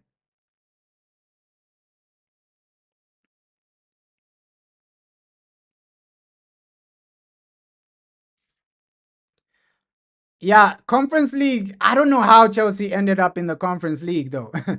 I don't know how they ended up. Now I'm not saying he will return, but there are some rumors saying, hey, they're trying to terminate that contract because that's the only way to avoid an obligation to buy, right? If you terminate the loan deal, that obligation to buy is no longer viable. It's no longer there. So those are just the rumors going around. Let's see if there are some legs to that. Yeah, we won the FA Cup, but still, for Chelsea to finish like below fifth, they also had a poor season last season. They also had a poor season last season, man. Yeah, Newcastle got nothing. It's gonna be the same situation. Whoever wins the FA Cup, let's say if Brighton win the FA Cup, but they don't finish in the Europa League places, they might get Europa League. But that was only the situation because Man City a few seasons ago they won that Champions League. But now that cup selection, it might go to La Liga now. Yeah, but you know who plays right wing, bro. Are they gonna sacrifice who's this? Cole Palmer? Because Cole Palmer, he does play as a number 10 sometimes, but also on the right sometimes, bro. And Chelsea, they just have too many players, too many stars. We saw what they did with João Felix. We genuinely saw what they did with João Felix. They let that guy go quickly. It wasn't even 6 months of João Felix coming back to Chelsea. They let the man go. They genuinely let the man go. And are we saying this situation, hey, Neto, Nkunku, all those guys are above Sancho, bro? Because with Sancho, it's just a situation of, oh, his wages as well. Right now, we're paying some of his wages. That's why they're comfortable. But for them to start paying all of Sancho's wages next season, just think about that. Just think about that, right? Because next season, bro, there are a lot of speculations that, yo, Sancho will either end up on the bench or they'll terminate his contract. They do need to sign a striker, but yo, Jaden, man, he's in a tricky situation. He's in a tricky situation, Sancho. But also Rashford. There were rumors that Rashford wants to stay at Aston Villa. But hey, with the same situation with Rashford that I was saying with Sancho, your wages, are Villa gonna be paying that? Right? Because right now, I think United are still covering some of Rashford's wages while he's at Aston Villa. So for Marcus Rashford to join Aston Villa on a permanent basis, will Aston Villa pay all those wages? That's the question. Ooh, Vinicius Jr. scores for Real Madrid. Let's go. Vinicius Jr. scores for Real Madrid. Freedom fighters need to wake up. Rashford is bad, man. Like, I think Rashford, he's at the end of his career at the top level, man. I think that this is probably the end for Rashford at the top level, right? Of course, Rashford, he came from the academy, this and that, but at the top level, do we see this man ended up at a really top team? Maybe only Barca. Maybe only Barca, because Aston Villa on a permanent basis, your wages are the situation. Your wages are the problem. And is Rashford gonna lower his wages to join Villa permanently? Because we're paying some of those wages. Yeah, he probably lowers it to move elsewhere. For Barcelona, he would have lowered his wages. For sure. If Aston Villa were Barcelona, Rashford would have lowered his wages. But since it's Aston Villa, he's not gonna lower his wages, man. And that's how a lot of the players are, right? With Aston Villa, they are not gonna lower their wages. But if this was Barcelona saying, yo, lower your wages and you join us, Rashford would have lowered his wages. You're completely right, bro. Oh, they're paying 90%. I thought it was something like 70%, right? Because 90% is crazy, bro. 90% is crazy, bro, because you know how much Rashford is on, right? That means right now he's the highest paid player at Aston Villa. I don't think it was 90%, bro. It's something like maximum 70%, bro. Maximum. Loan deals like this, maximum 70%, because Man United, we were in a desperate situation because we wanted to get rid of Rashford. It's not like, yo, Aston Villa were begging for Rashford to come to them. No, we were in a desperate situation. Villa didn't approach us for Rashford, right? We were in a desperate situation to sell Rashford because Ruben Amorim and him fell out. So I don't think we're covering 90% of his wages, bro. Saying freedom fighters. uh, this is going to be an exciting game regardless of what truly happens, man. Regardless of what truly happens, This is gonna be an exciting game. Ah, an exciting team news as well. Let me put out the official formations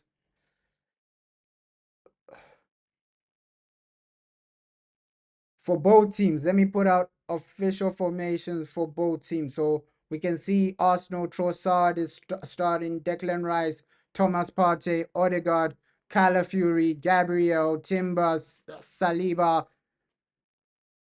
and David Raya. It's pretty much their regular team, man. It's pretty much a strong team from Arsenal. Trossard, we saw him in the Champions League. This man, he might get a go. Odegaard as well. These guys were in form in the Champions League. If they bring that type of form in this game, they might cause us some problems. Let me put all the team formations on the screen, man.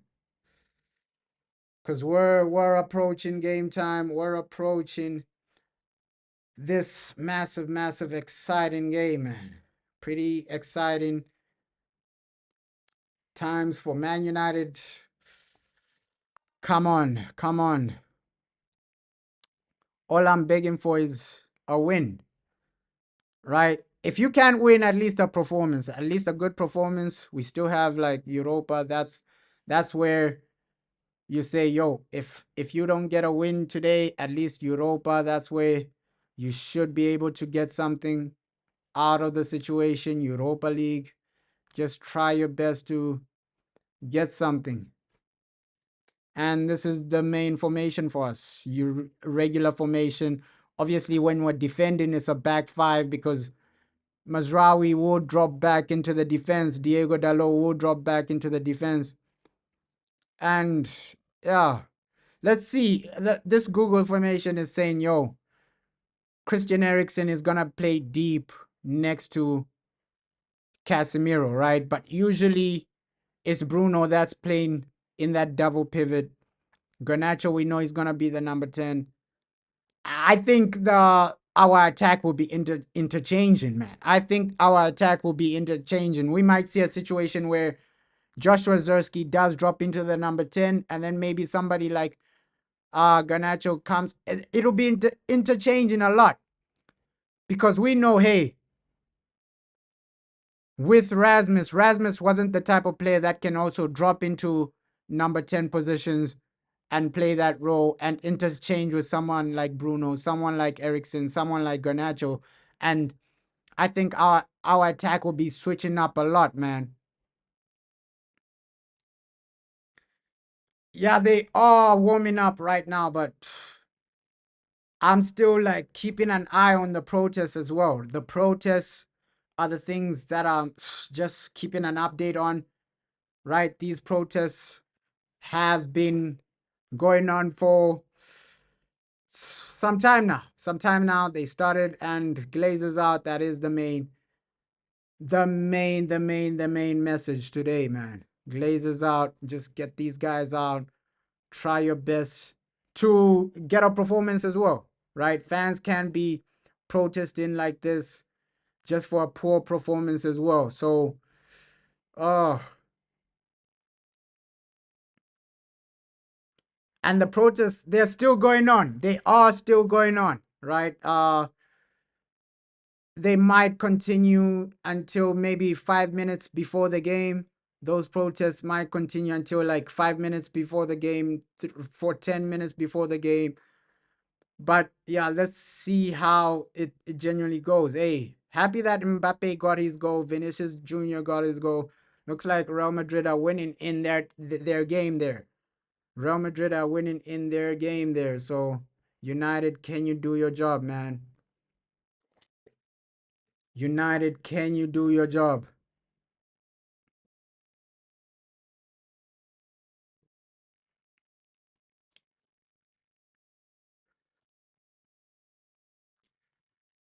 I think the main way you can make an impact is just emptying the stadium, right? If you empty the stadium, it makes a difference, bro. It makes a difference. Emptying the stadium makes a difference, bro. You okay again today? Like, it makes such a difference. Yeah, not only outside the stadium, banners inside the stadium as well. And Premier League, you gotta do a lot to cover this, to cover all this footage, man. And you can see no mainstream outlet is really covering the protest, right? Mainstream, if this had support from the mainstream, it would be massive. Like, if the mainstream actually backed this movement, man. And that's why you can see, yo, the mainstream, like Sky Sports, they'll deliver interviews, they'll deliver all this other stuff, but they don't really care about Man United, man. They just care about making money, right?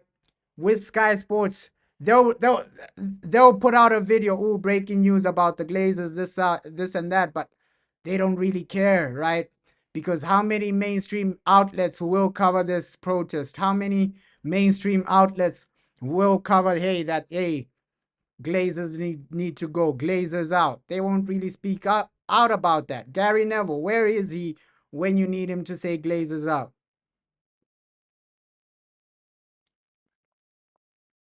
Yeah, that's what I was saying earlier. You need some chance as well. Some chance, Glazers out chance. It'll really make a difference. But yeah, game is around the corner. The match is around the corner. Just do what you're meant to do, Manchester United. Win the game in style, win the game in fashion, and just deliver for the fans, deliver for the people. Are you able to deliver something suitable for the people, for United fans? Oh, I just, we just need, we just need everybody to deliver, right? Delivering is everything for us. Just win the game, man. Just win the game. Just win the game. I'm trying to like just keep everybody as updated as possible with the protest, with the news, any news that comes in. We're still waiting for Avram Glazer to come in. We're still waiting for a lot of people to actually come in, but a lot of things are happening at the same time right now, right? I'm trying to get videos of the players in the stadium and also videos of the protests while it's still happening. So a lot of things are happening right now. We just want one result and one outcome from this. Glazers out. My main concern today is Lindelof, man. Lindelof for me, oh, because Arsenal, they are a pressing team. Like when they press you, they will cause you a lot of problems. They will cause you a lot of damage. They will cause you a lot of heartache. Arsenal, when they do press you, man, they literally do something to you. So that's an aspect we have to actually. Peanut butter and jam is damn good. That's what you're eating, bro. Yeah, I know. It really makes a lot of sense. It really does make a lot of sense, right? Peanut butter and jam. Just eat something that makes you feel great. And before the game, yo, if you can eat something during the game, you're enjoying the game.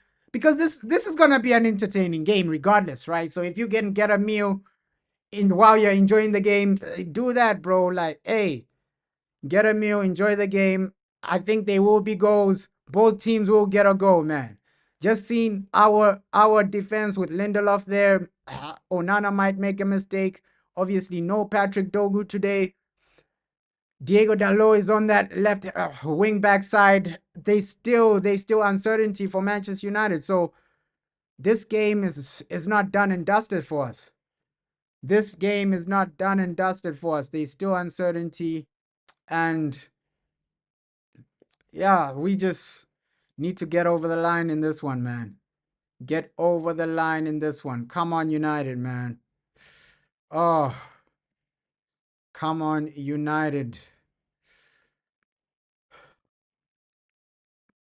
I'm just a bit disappointed that, hey, Heaven, he's not really starting this game. I wanted him to get some game time, especially against Arsenal, his former team. But unfortunately, hey, the guy is not really getting the game time he deserves or the game time we would have wanted him to get, but he's still a developing player, man. He's still a developing player. He's still an up and coming player. Come on. Come on, come on, come on, come on. Oh, let me set the game up, man. We are almost there. Almost there, man.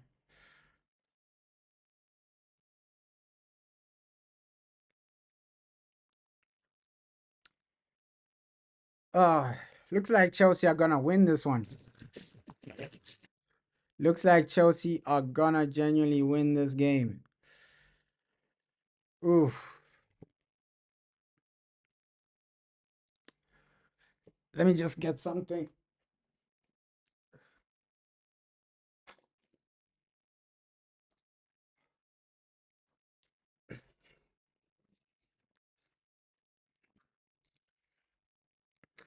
Let's see, but hey, we can never be too confident with these types of games, man. We know that, hey, sometimes Arsenal don't perform either, right? We know that's the situation that, hey, sometimes Arsenal, they don't perform either, right? That is the situation. Sometimes these guys, they don't perform either. So we might see a situation where Arsenal, they don't deliver. Both lineups really look strong. Both teams are going to have confidence. I know we're the home team, but Arsenal are going to have confidence in this game as well. Like a lot of their players, they're coming from a good result in the Champions League. Yeah, me too. I'd rather Chelsea make the Champions League over Man City, bro. Like Man City, I genuinely really want to see Pep Guardiola in the Europa League. I want to see that. I want to see Pep in Europa, man. We need to see that because he's never been in Europa for his entire career. Just imagine that.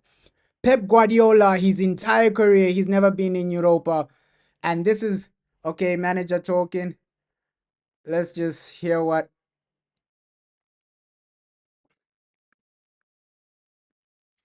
Going to face a very good team that is had this time in Europe. He has everything under control, but we are just focused on this game. Of course, we have to rotate some players, trying to present a fresh team for this game. But our focus is to fight for the win today. Would you like to have rotated more? And did you consider maybe using a number of those young players that are on the bench? Yes, I consider it, but is really important this game. So I don't want to put the young players in this moment. The other guys have to step up, especially in the difficult moments, and we will be fresh for the next one. So here's what Arteta has to say. Game today as a Premier League manager. How far have you come, and how much work is still to do?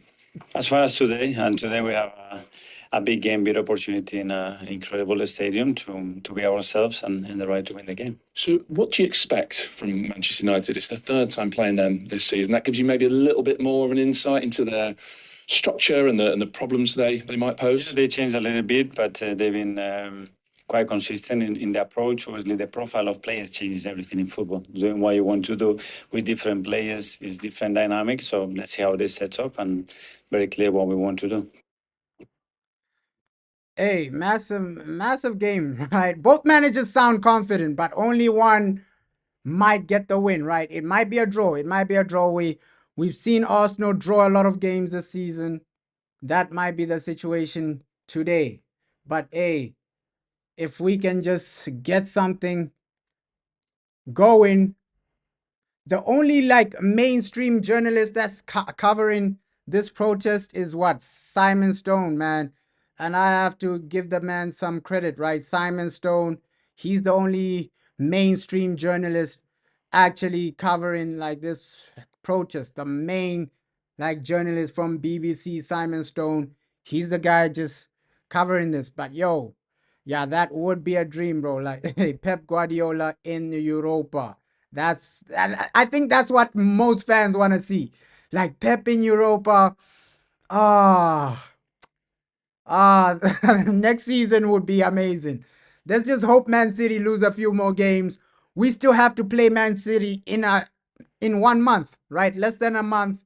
It's a Manchester derby at Old Trafford, April the 6th. I think it's April the 6th, 6th of April, Manchester derby.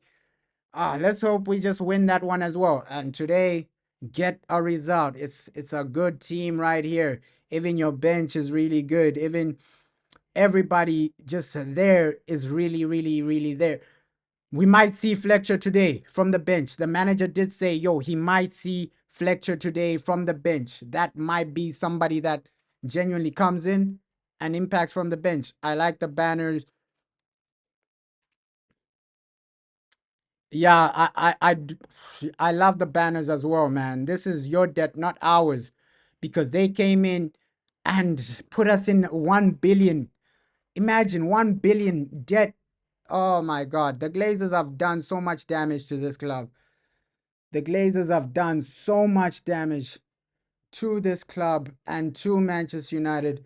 It's just it's just heartbreaking. It's heartbreaking to see that, yo, a giant like Manchester United is really, really struggling like this because of poor owners, because of basic owners. These guys haven't really been delivering for us time in, time out. Yo, Forest will for sure. Nottingham Forest for sure. They're making top four. The way they've been playing, if they continue like this, for sure. The only doubt is Chelsea. Chelsea are the only doubts. Yo, Chelsea, can you finish above Man City? Because those are the guys I'm asking the question. Chelsea are so inconsistent. So those are the only guys you're asking the question. Hey, can Chelsea really finish above Man City this season? Come on, man. Let's hear what Postcodes has to say, man, because Postcodes, he's really talking here. Yes, I'm always a little bit concerned when I see a Manchester United team of late, but I know what it means. I wonder where the goals are coming from. Obviously, Bruno Fernandes is the most likely. He's probably United's best player, most talented player. No Hojlund, which probably doesn't suggest that that'll make a lack of goals in the team because he hasn't scored for so long anyway. Other options, I'm not too sure. Xerxes scored two in probably not so many games as well. Garnacho hasn't scored for 22 games, so goals are a real issue. And I even look at the Arsenal team as well. I think goals could be an issue from their side as well. Did Hojlund need taking out, do you think, today for his own good? Possibly, Steve. Look, I thought he was all right tonight. He worked the back four really hard. He had that obviously chance that didn't come to him from Diogo Dallo, which was a mistake from his side. But look, I always want to see centre forwards play.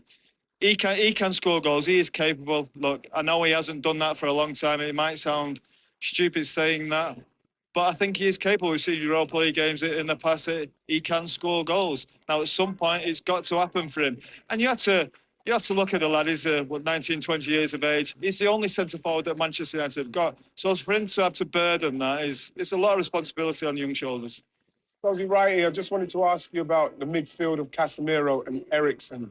And does that worry you in any way in respect of progression of ball or picking up men? Does that worry you?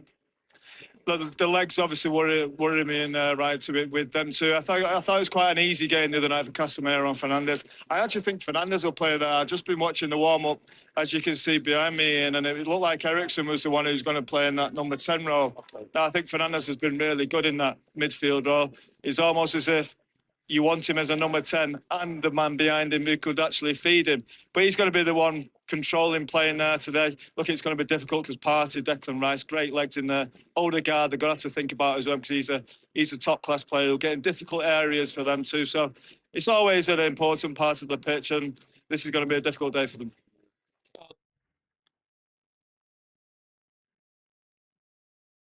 So that's what Postcodes has to say, man.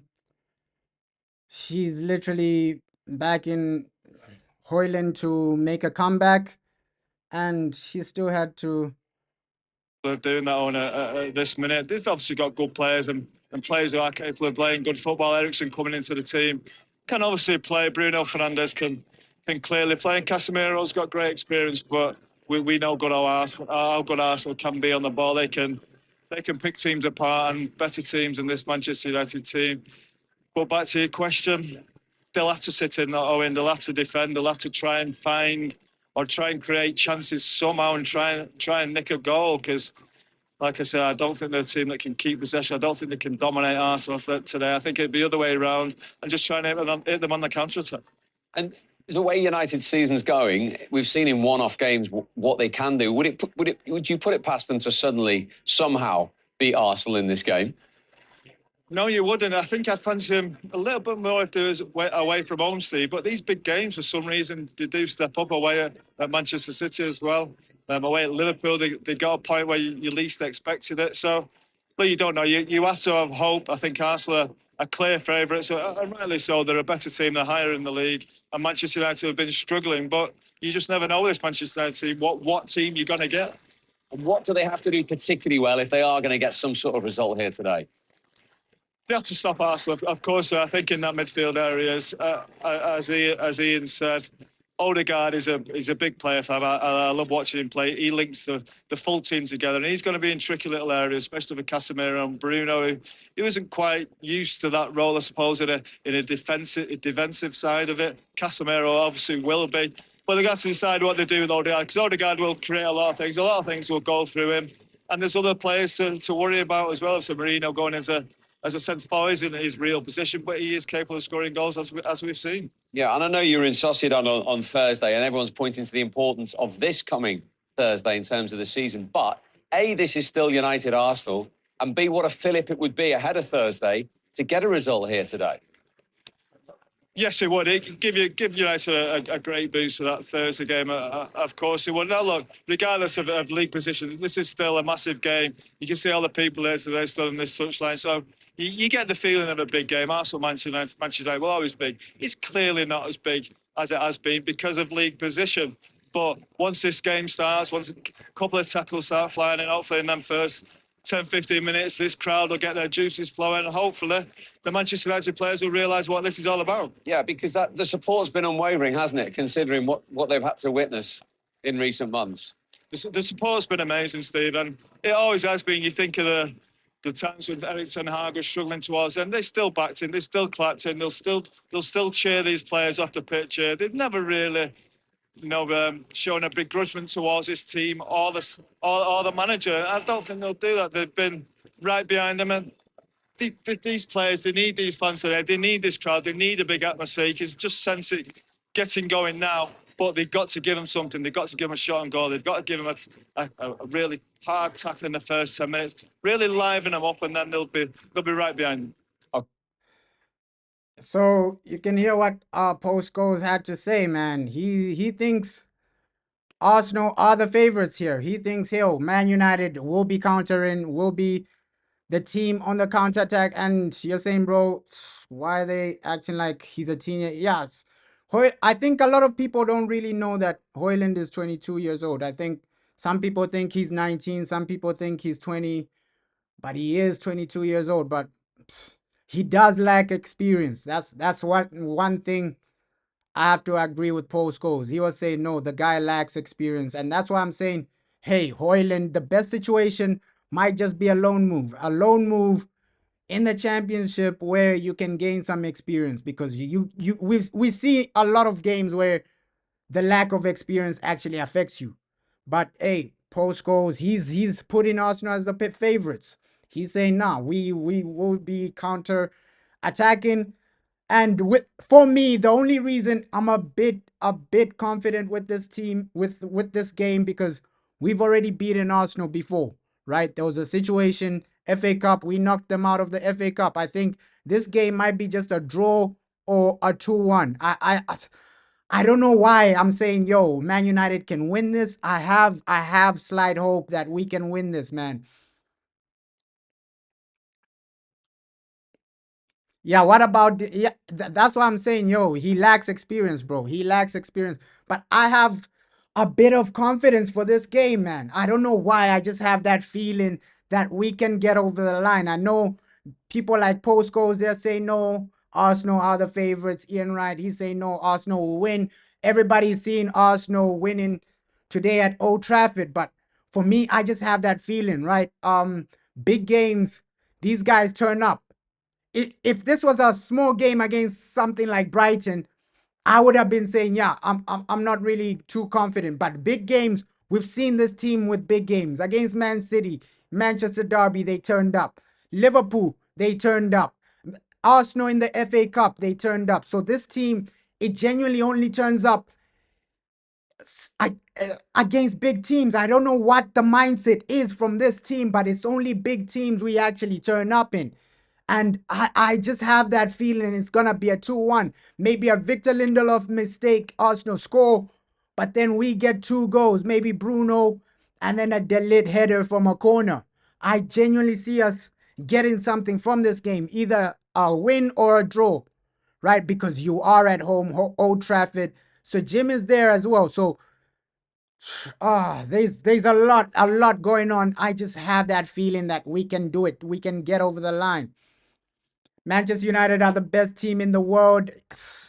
I hope we go back to the best, being the best team in the world, winning trophies, man. We need to go back to those days. We're challenging for the league, winning the Champions League. We need to go back to those days. But right now, we have to be realistic. Some of our players are not really meant for this level, are not really meant for Manchester United. Anthony Martial came at 19 and was scoring more goals than Rasmus Hojlund. I think, yeah, with this, I think a lot of people have realized, hey, the situation with Rasmus might not improve. I think that's why the managers put him on the bench. We heard what Postcodes was saying. He was saying, no, maybe the pressure is too much for the guy, right? But I think also there's so much to his game he can improve. There's so much he needs to improve. That's why I'm saying, hey, a loan move might be the best situation for the guy, right? You gain some experience because we need to go to the next level. And this game, hey, we're almost underway. We're almost there. I think the excitement is already there. Excitement levels are always high. Manchester United versus Arsenal. We know this is going to be entertaining, right? We have so many good memories from this fixture. Even post Sir Alex Ferguson, right? Under Oli, when Ronaldo scored a penalty in December, this fixture always has goals, man. So I see goals. I just hope that, we win this. I have a feeling that we'll get over the line. I trust what we're doing. I trust the manager, and I hope we can get over the line, man. Come on, Man United versus Arsenal. The time is now to actually deliver and win. All right, a few more minutes until the game. Majority of football fans, they're gonna see Arsenal as the favorites. Of course, Arsenal are the favorites. They've had a better season than us. They play better football than us. They've been more consistent than us in the Premier League.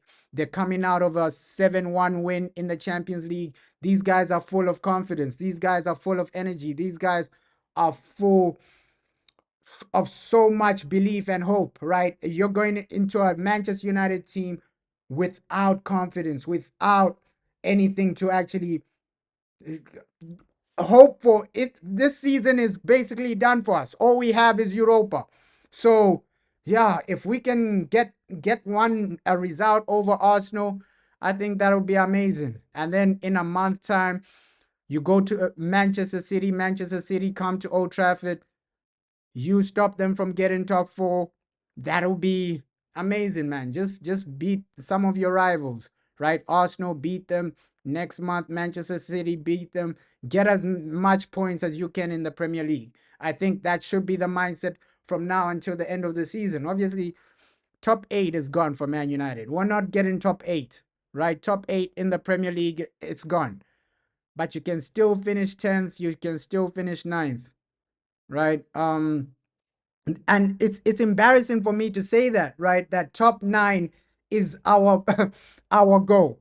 Finishing 9th is our goal. It's embarrassing for me to actually say that, finishing 9th or 10th would be good, right? Because we're so down in the league, was so bad in the league that, realistically, top 8 is gone. Realistically, top 6 is gone. Top 4 was gone a long time.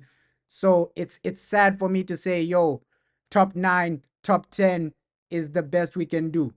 Right? Finishing ninth, finishing 10th is the best that we can do. It's sad for me to say that, but unless we win all our games until the end of the season, we're not getting top 8. So it's sad for me to actually, it's sad that we're in a situation like this. That's why fans are fed up, man. Right? United, you're in the bottom half of the table. Arsenal, Man United, it still means a lot regardless of the position we're in. Come on, guys. Let's just deliver in this game. Few more minutes. A few more minutes until the fixture starts. We can see some of the players already on the field. They were warming up, but now it's time to actually get serious and it's time to actually go out there, perform, right? We can see the players are walking out. Come on. Come on, regardless of whether Arsenal are doing well, this or that. Oh, something massive has come out. The protests are continuing in the tunnel, right? Ooh, protests are continuing in the tunnel. So fans are continuing the protest, regardless of where it is. They're continuing the protest even in the tunnel. While entering the stadium, fans are continuing the protest. So that's just something major to actually talk about. That's a major update there. Fans are gonna continue the protest into the stadium. At this point, I just hope we'll finish above Spurs. That's the only thing you can hope, bro. Because realistically, top 8 is gone, right? Top 8 is gone. And it's sad for us as Man United fans. You're saying, no, the best we can do is ninth place. The best we can do is 10th place. That's how bad our season has been. But today, the best you can do is beat Arsenal, right? That should be the mindset for today. If you can beat Arsenal, hey, and then move forward, build this into the Europa League, that confidence will give you something in Europa, man. Oh, come on. Premier League. That's why we love the Premier League. Of course, our Premier League season hasn't been great, but this match will entertain fans. It will entertain people. It will entertain worldwide because Arsenal United always delivers, man. Yes, sometimes we will lose against Arsenal, but there are always goals in this fixture. They are always goals, and I'm seeing minimum 3 goals in this game. Minimum 3 goals. I'm saying 2-1 United. I'm I'm sticking with that prediction, man. Just a good performance. Yes. I think yeah, that's the mindset from a lot of fans. A lot of fans just want a good performance. They don't really care about the results. The results is second nature. Just perform and take us to the next level. I think that is the mindset from a lot of fans. Yo, can you give us a good performance? Can you give us something to look forward to? It's a good Arsenal team right now. I won't even lie and say, yo, this Arsenal team isn't great. It's really good enough to get a result against us. That's why us as a team, you gotta be spot on. And this thing of starting the game slow, we always do this. First half, you start the game slow. You're not pressing. You're not really there. Jason Wilcox, Alex Ferguson, they're all at the stadium. So Jim Ratcliffe, they're all at the stadium. These people that are at the top of the club, they're all at the stadium, man. They are all at the stadium. So yeah, here we go, man. Here we go. Manchester United versus Arsenal. It's time for the big one, man. It is time for the big one. Man United versus Arsenal. Come on. And hey, some fans, they didn't really want to watch this because of the poor season we're really having. I think emptying the stadium would be something great. If we're losing second half, majority of the fans just need to walk out. Right? So Jim is already there. A lot of people are already there. You hate Gary Neville. I understand that, bro. I understand that. I understand that. I understand that. We just pray for a good performance today, right? The two managers, Mikel Arteta and Ruben Amorim. Let's go. Let's actually go. Kick off at the theater. You're saying 3-1 Arsenal. Yeah, Anthony did score on his debut, bro. Anthony did score on his debut. You're saying 3-1 Arsenal. Let's hope that's not the case, bro. 3-1 Arsenal. I don't want to see a situation like that. Let's hope that's not the case, bro. Come on. Come on. Let's get jiggy with it, man. Let's get jiggy with it. Let's do this. Let's do this. A good performance is everything for today, man. Just give us those great performances, give us those good performances, and we won't really have anything to argue about. Arsenal United, always a big game. A good start against this team is really good. And we know, yo, you make any mistakes against Arsenal, they might punish you, right? We saw in the Europa League game where you're just struggling to actually score. Yes, we got a goal, but finishing the game 1-1 against Real Sociedad. Real Sociedad didn't really cause us any problems offensively. Without that penalty, Real Sociedad don't score. But Arsenal, they will cause you a lot of problems, especially that, Victor Lindelof is starting. And he's in the middle of the center back, right? Victor Lindelof is in the middle today. So, yeah, big game. We need a big result. Big game. We need a big result, United. And just keep the shape as well. A great shape in this game will actually take you far. A great shape. Just keep the shape great and take the game to Arsenal in some moments. The transitions are going to be important for us. I think we might be just playing more counter-attack. You can already see Arsenal are dominating us, right? You can already see these guys are dominating us. Arsenal are dominating us in the first few minutes. Corners, they are good at corners. Arsenal, we've seen that a lot of times. So that they have so much threat for us to worry about. I'm just worried about, Victor Lindelof. How does this guy cope? How does this guy cope? You gotta be better than that already, man. Come on. At least, some of these players just scare me, bro. It's like we can't keep the ball for a period of time, a sustained period of time. The passing has been already sloppy. You're losing the ball already. You gotta take control of this game, man. This is Arsenal, man. You gotta take control of this game, pressing, take the game to these guys. Don't just be, the passing is sloppy, the performances are sloppy. We need better, man. We need better, genuine, better performances. Oh, because this is not Real Sociedad that won't create chances. These guys will. And when they create chances, you'll start crying about all this sloppy passing. Come on, come on. Oh.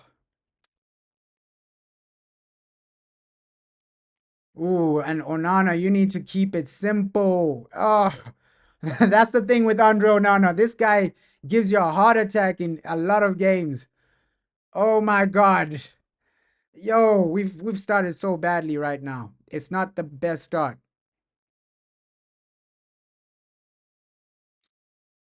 We've started so badly right now. We have started so badly right now. We can't even get out of our own half.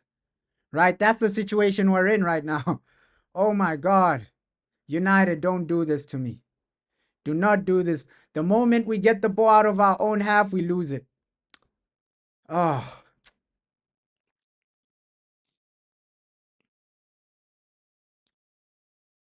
like, come on, just sustain some type of possession. Sustain an attack. Sustain an attack. Keep it simple. At least now it's looking a bit better, but keep it simple, man. Keep it simple. Keep it simple, United. I'm still going with my prediction of a 2-1 Man United. I know, yo, these guys somehow will find a way to score. Somehow will find a way to get the opening goal. Maybe Arsenal will score first, but I know somehow we'll find 2 goals in this game, right? I'm just backing United against big teams. They tend to actually turn up. So today, I'm just gonna back my team, right? Come on, Ruben Amorim. These are the games you gotta turn up as well. Come on, yo. Yo, at least we're growing into the game. We're growing into the game. Keeping it simple, growing into the game. Now just keep the tempo like this, right? Keep the possession and do something with the possession as well, right? Create some chances. I want to see more of Alejandro. Alejandro, we got to see more of Garnacho a bit more, right? Just as I suspected that, yo, Joshua Zerski, he's also dropping deep into those number 10 roles. He's not just a defined striker. So he's literally free rolling right now. So when the midfield needs him, he drops to the midfield to actually operate, to try and assist as well, to try and help out the midfield, help out the number 10s. So that link up play, we need it, man. We need it in this game. Some good link up plays between the number 10s and Joshua Zerski to cut out Arsenal, man. If we score the first goal, I will go crazy. Like, these are the games you need to win, man. These are the games you need to win. Come on. And considering, yo, this is not really our main team, right? That's what we need to consider. Ahmad ain't there. Ogarte ain't there. A lot of people will say Martinez is another player that is a really, really, really, really important player for United. So come on, come on. Just do something for us today. Come on, United. Just do something for us today. Oh, the first goal means a lot because, yo, if Arsenal score, we might just fall apart. But if we score, yeah, it'll change everything. So the first goal will mean a lot in this game. Come on. Oh, and you gotta just watch Odegaard. Those passes he's making, just try and watch him. Just try and press him. Immediately that guy just gets the ball. Odegaard, the passes he's gonna be making might cut you open. So just try and watch Odegaard, man. This guy, of course, I wouldn't say, yo, he's on the Modric level, but he is a threat. He's a massive threat, man. Just try and watch Odegaard. Like, the passing he's going to be making might hurt you a lot. Odegaard might hurt you a lot with his passing. But we expected this, like, first few minutes, both teams trying to gain, like, the momentum, the complete dominance. But it's all about goals, man. Yo, you can have possession here and there, but if you don't score, it doesn't really mean anything. That's what football is all about. If you don't score, it doesn't really mean anything. So, come on, United. Come on, United. Just give us something to celebrate today. I am just hoping for a performance, hoping for something. I know majority of the game, Arsenal will have the ball, but when you do get your chances, you got to take them. We know what type of game it's going to be, right? Arsenal have the ball, you're sitting back, you're hitting them on a transition or something. We knew what type of game this was going to be, right? I wasn't going to be delusional and say, yo, we're going to completely dominate these guys, right? We can already see, yo, it's about, the structure of your defense as well. Fundamentally, are you good structurally? Oh, Lenny Yoro down injured. This game has already started badly. Lenny Yoro down injured. Lenny Yoro down injured.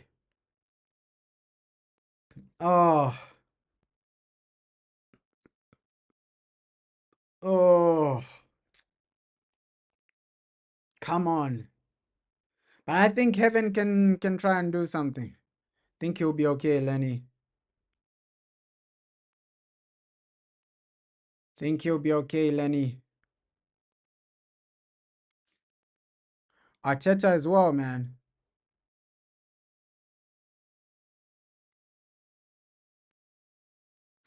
Arteta as well, man. Ish. I think Lenny Yoro will be okay. Think Lenny Yoro will be okay, man. Oh. But this is a situation we didn't want to see. Like Lenny Yoro down. This is a situation we didn't want to see. So ish. And yeah, if Heaven does come in, I think he can do well. But we didn't want to be forced into a quick substitution. This is a situation we didn't want to see, man. A quick substitution, an early substitution. Didn't really want to see that, but let's see. Lenny receiving treatment. Don't risk him, right? We need this guy for the Europa League. So if you gotta just remove him, right? Bring in Aiden Heaven. Don't risk him. Europa League, Man United, that's the thing you should be focused on. Yeah, don't risk any players to injuries. Like if you gotta remove him, remove him. Ruben Amrin, please do not risk any players to long-term injuries. Because what if a situation comes on that, yo, Lenny Yoro, he gets a long-term injury because you didn't remove him right here, right now. So do not risk your players, man. Do not risk your players.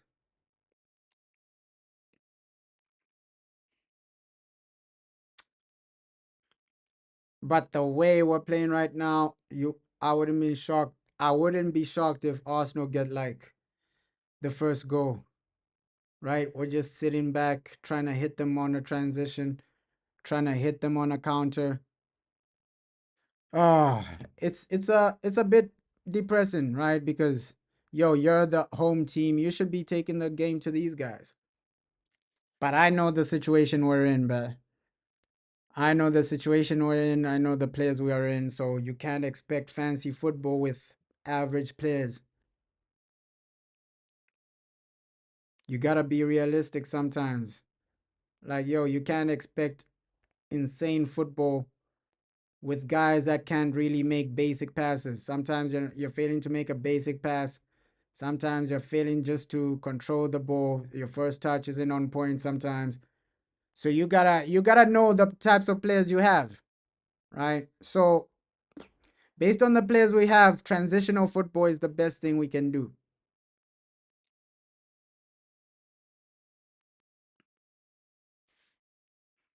Oh, I'm just praying for the first goal, man.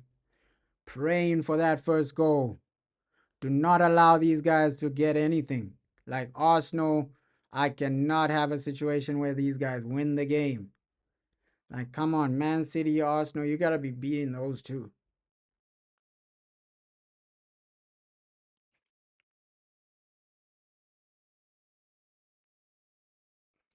Is it just me or does the stadium look a bit empty, man? Looks a bit empty. Like when you go like to the top of the stadium, like yo, it looks a bit empty. The stadium looks a bit empty. Maybe fans are sick and tired, or maybe it's just like the angle. Oh, we're really failing to sustain an attack right now. Ah, we're failing to sustain a basic attack right now. Arsenal are completely dominating us with possession.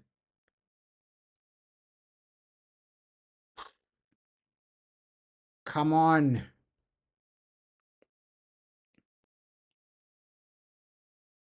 Yo. At least try and press these guys. Don't just allow them to pass around, pass around. Like, at least try and press them. Look at the way Arsenal are just passing it around. Pass around, man. At least try and press these guys.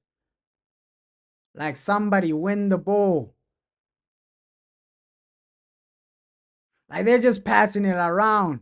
Finally, great Garnacho! Garnacho! Come on! Oh. And every time we get like a transition counterattack, it's like the passing isn't on point either. So even when you're on the attack, when you have the ball in attacking areas, the one chance you have the one chance you have the ball in the attack, you mess it up. You don't really do anything with it. You don't really test their goalkeeper.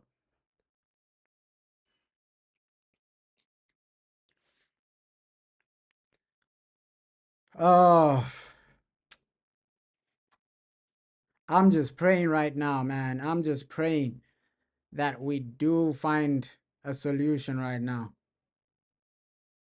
Like, we do find the first goal, but the way things are going right now, it might be Arsenal to get that first goal. Oof. They're really dominating us with possession. Like, every time we win the ball, they win it back immediately. Wow. Wow. I didn't expect it to be like this. I thought, yo, yeah, Arsenal will have the ball, but not this much, though. Not this much. Oh, let's hope it's not another disappointing result, man. Can't keep doing this to the fans. You can't keep doing this to the people. Like, week in, week out. Disappointing. Arsenal have been by far the better team. By far the better team right now. Like, wow. Oh, we can't even taste the ball right now. We can't even taste the ball. These guys are out. We can't even taste the ball right now. It's like Arsenal are just suffocating us.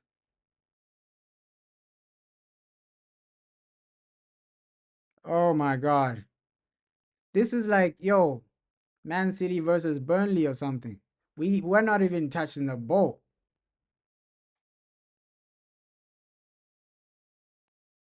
We're getting suffocated right now.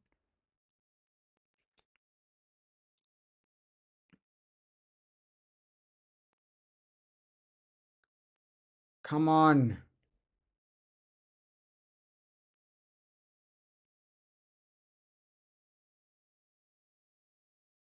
Yeah, it's like where a low block park the bus, but if you wanna score a goal, like, you gotta try and attack as well. Like, it's good just parking the bus.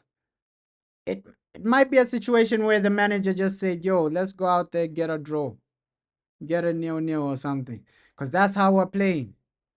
It's like, yo, let's go out there. If we get a goal, well done. If we don't, okay, cool. Just don't concede. That might have been the message from Ruben Amorim. Because even when we're attacking, it's like Jose Mourinho tactics. These are these are 100% Jose Mourinho tactics, man. Oh, I expected a bit better.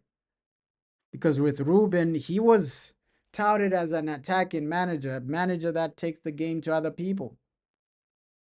Right? But in most games, we haven't seen that. We haven't seen attacking plays. We haven't seen attacking patterns.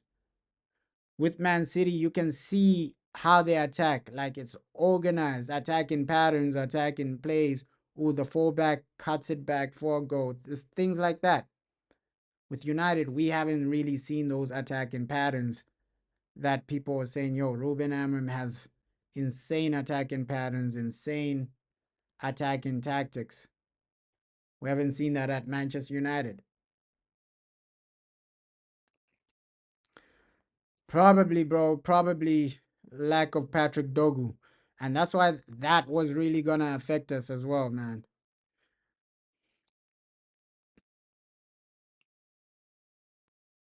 Yeah, free for all, bro. That's our tactic. Free for all. Like, oh, oh, United. If you want to improve, you gotta find something stable. Like for the long term, you just can't be free ball in everything. Like you gotta have a game plan. Oof.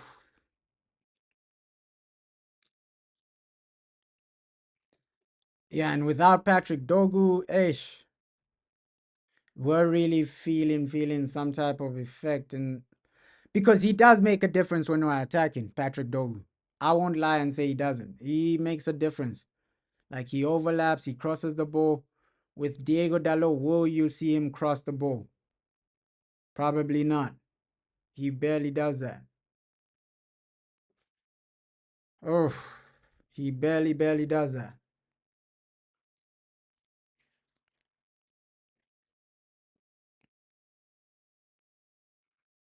Oh, if these guys get the first goal, I'll be so upset. I will lose my mind. Oh,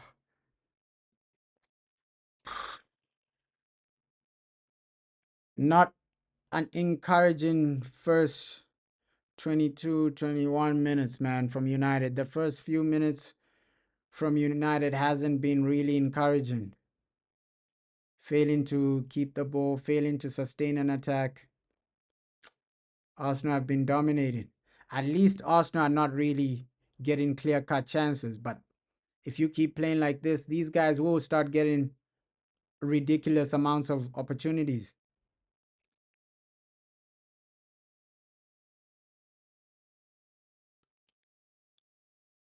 If you keep playing like this, these guys will start getting opportunities if you keep allowing them to have the ball, right? Because you can't score without the ball, man. So at least sustain a sustainable attack, an attack that can get you something, right? If you are 1-0 up and then you're playing like this, defensive football like this, I would say, okay, fair play. But this, or you're at home, you're the home team, 1-2, it's still 0-0. Try and go for that goal before you start parking the bus, man. And that's the main criticism I had for Jose Mourinho, because it's like every fight, every match you're going there just to defend. I get it in like cup competitions, right? Cup competitions, you can defend, park the bus, right? But for games like this where you genuinely don't have anything to lose, our season is already over in the Premier League. So what difference does it make if you attack, if you actually go for the game?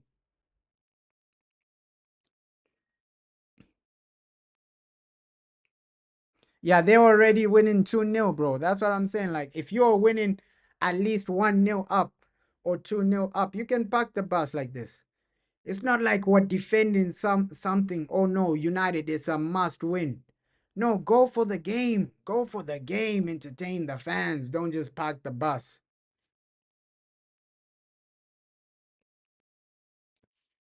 Don't just park the bus, man. Ah, and that's the real criticism for our guy Ruben, man. Our guy Ruben, the main criticism is, hey, Ruben Amorim, this man, some may argue he's taking us backwards, right? Oh,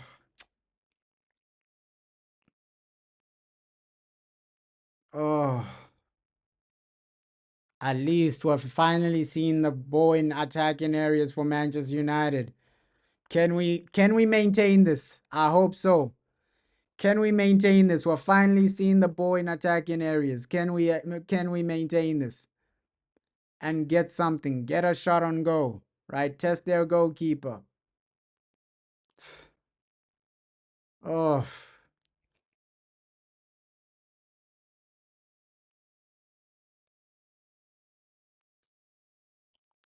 so there is like a Glazer that came, but it's not Joe or Avram Glazer. It's Edward Glazer. I don't know if people know who that guy is, but Edward Glazer is the one that came to the stadium. Joe and Avram are not there, right? It's Edward Glazer, Sir Jim Ratcliffe, Sir Alex Ferguson. These are the guys that are at the stadium. Obviously, Sir Alex Ferguson isn't part of the board anymore, right? But Edward Glazer, I don't know if people know who that man is. He's one of the Glazers, but obviously he's not the famous Glazers that we know, right? The famous Glazer is Joe Glazer, Avram Glazer, but Edward Glazer is the one that at the stadium.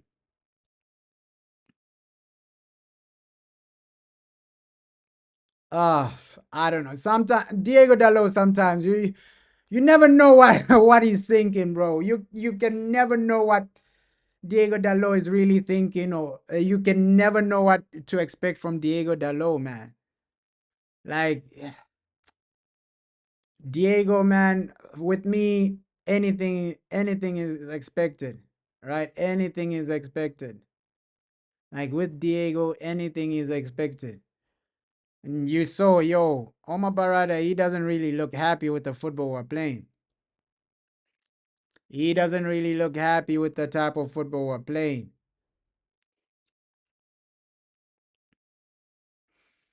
Oh, United, man.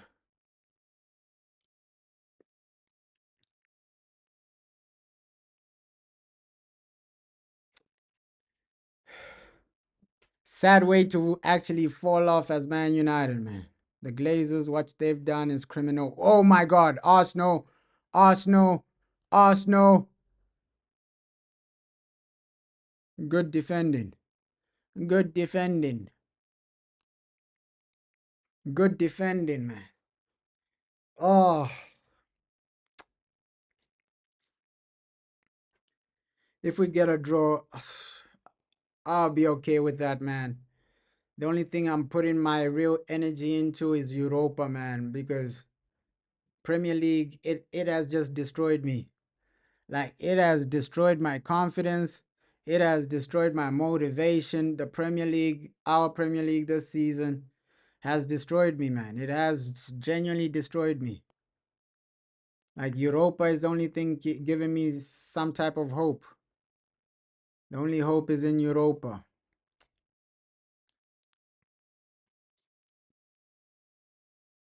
Oh, I think both teams will be disappointed with the first half because the amount of possession Arsenal have had, they're not really creating clear cut opportunities, right? So both teams will be disappointed with this first half. Obviously, defensively, you're gonna be you're gonna be happy about this. Okay, defensively, we're keeping these guys out and we're keeping it stable, we're keeping it really fundamental. But I think both teams will be disappointed with the first half. I think especially Arsenal because the amount of possession they've had to not really test us, to not really test our goalkeeper so much. It's embarrassing for Arsenal, right? If Man United were Arsenal with all this possession, but you're not creating anything, I would have been upset. I would have been upset though. We haven't won against Arsenal in the Premier League 2.5 years. Ooh, that's a crazy stat, bro. But it's like cup competitions, that's where we genuinely beat these guys.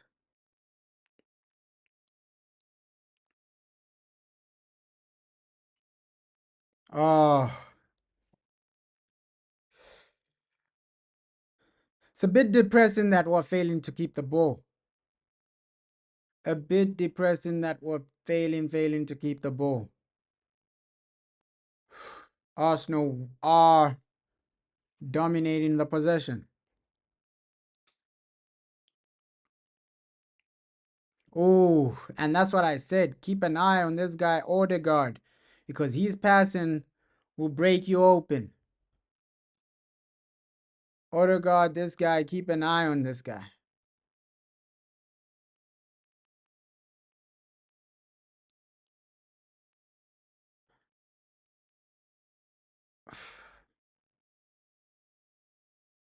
Come on, if we concede, to be fair, Victor Lindelof has done better than I expected. I gotta give him that.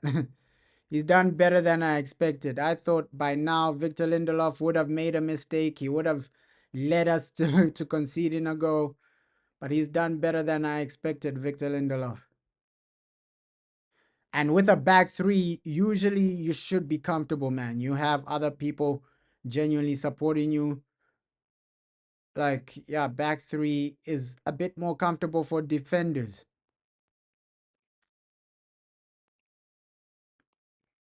Oof. Ooh, they're trying to cut us open. They are trying to cut us open, Arsenal. But still nothing relevant from Arsenal. Still nothing relevant created from Arsenal, right? They've had all this possession, but hey, goals win you games. That's the only thing you need to remember. Goals win you games. If we get a goal and Arsenal lose, nobody will remember, yo, Arsenal had all this possession. So keep it tight. I like how we are defensively. Keep it tight. And we just have to accept as fans, yo, this is the game plan for today. Transitional type of football, counter-attack type of football. Let's hope we score, man. Let's hope we genuinely do score. Because you got to keep it realistic. Right now, we're not taking the game to Arsenal. We're just parking the bus, counter-attack type of football. Right? Still no shot on goal for United. So we already know the situation for this game, man. We just have to accept the situation and hope that we get a goal. Because right now, yo, Arsenal are dominating the possession, but no real chances. No real threatening chances.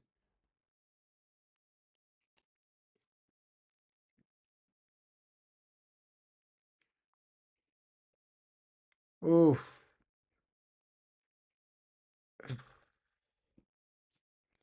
And situations like that, that's where you start worrying about Victor Lindelof. Yo, Victor Lindelof, this guy will get cooked or something. Oh, come on. Just give us something, United. You always do this to the fans. You always do this to the people. Underperforming, literally not really giving us anything sustainable. First halves are always poor with Manchester United. Every first half is like, yo, we're the underdogs. We were barely getting shots. We're barely getting goals. I bet you 70th minute, that's when they want to turn up, trying to get a goal. Or when we go down, that's when they'll try and turn up, trying to get a goal. I've seen this too many times with United. It's the same story. Same story, man. Oh,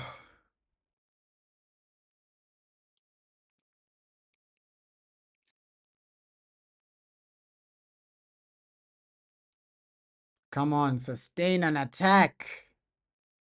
Sustain something.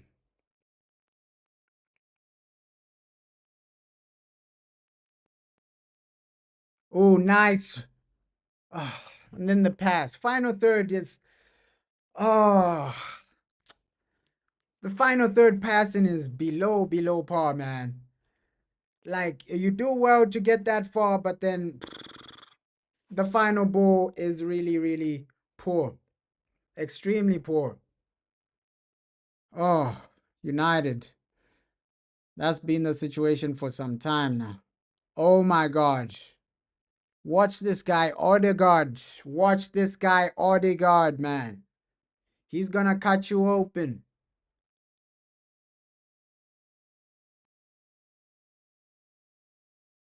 Oh, and if these guys had Bukayo Saka, it would be worse for us. I genuinely think they would have created something by now.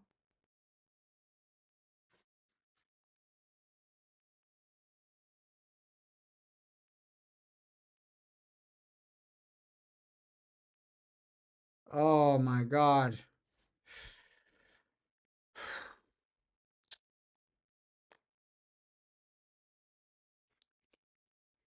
Looks like Post Coles was right. Like, yo, it's not really gonna be a, an extremely entertaining game. I thought it would be entertaining. I thought we would have like chances for both teams, a lot of chances for both teams, but we're barely seeing chances, man. Man United, we are barely seeing chances and opportunities.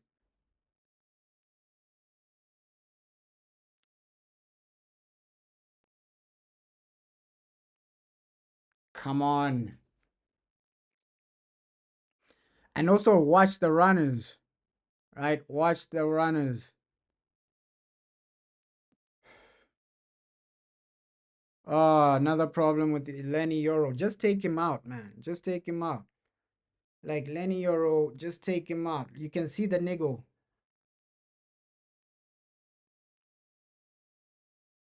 Yeah, ish. Lindelof is always bound for a mistake, man. You just have to prepare for it. You just have to prepare for it, man. Oh, you can see how Lenny Euro is moving, though. You can see how Lenny Euro is moving. Oh my God. Put on heaven for Lindelof. Yeah, I think the manager should have started with heaven, but Lindelof, oh man,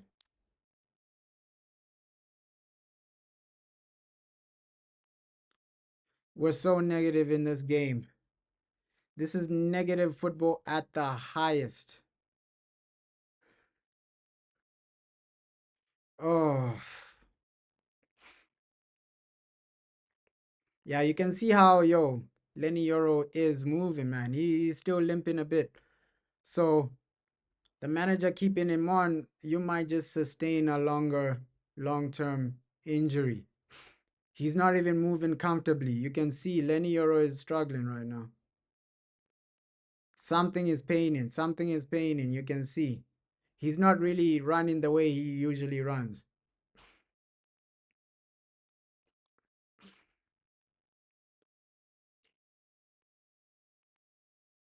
Yeah, don't risk a Lenny Euro injury. He's got to remove him. Sub him off. You can already see he's not moving the way he moves, man. Like if you look at Lenny Euro the way he's moving, man, he's moving like he's uncomfortable.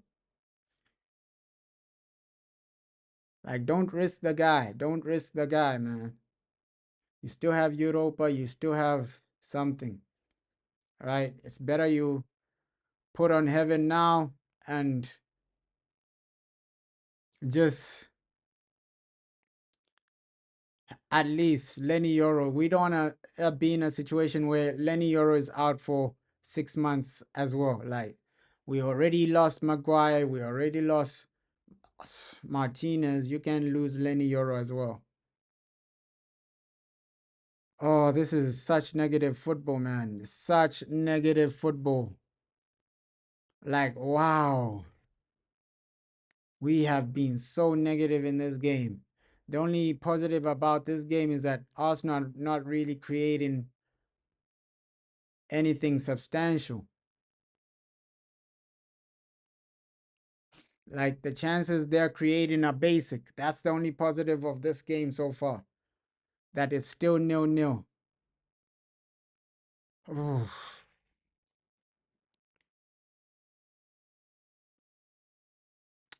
And low key, I would take a 0-0, man. It's better than a loss. Like I would take a 0-0 over a loss, man. Like a 0-0, I would take that. I would take that, but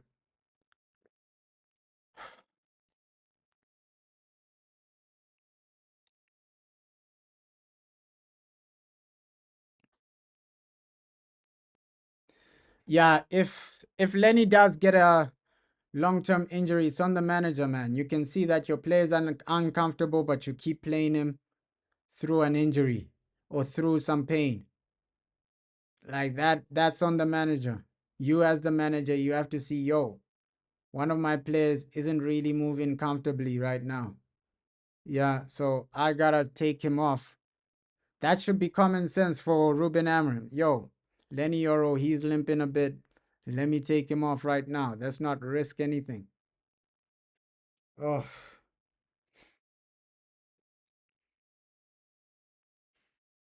let's genuinely not risk anything, man. That should be your main mindset for this game.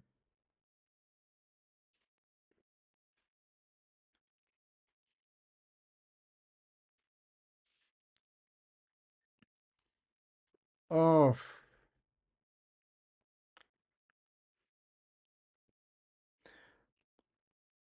but I think Arsenal would be more disappointed with their season over ours. If Arsenal don't win the Champions League, I think they would be more disappointed with their season over ours because, yo, you never want to be the guy that almost won the gold medal, right? Always a silver coming second, silver medal, always silver medal. It'll get to you mentally sometimes.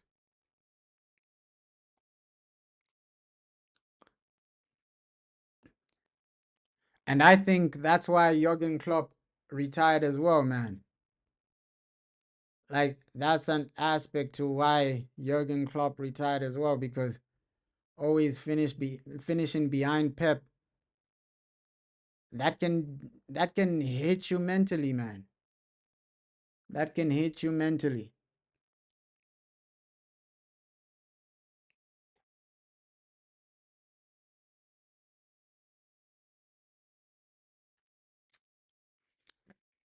Real Madrid win their game 2-1. Job done for them.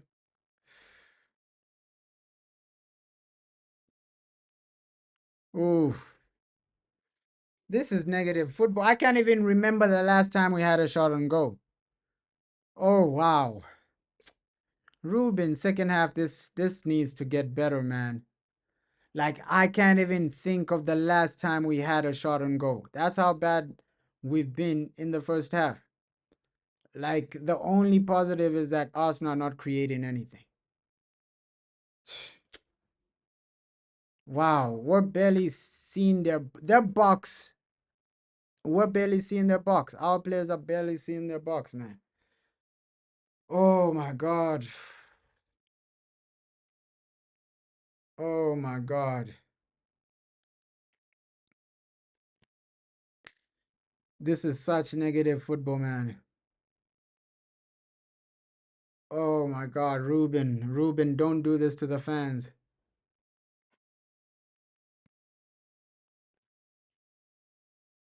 Oh,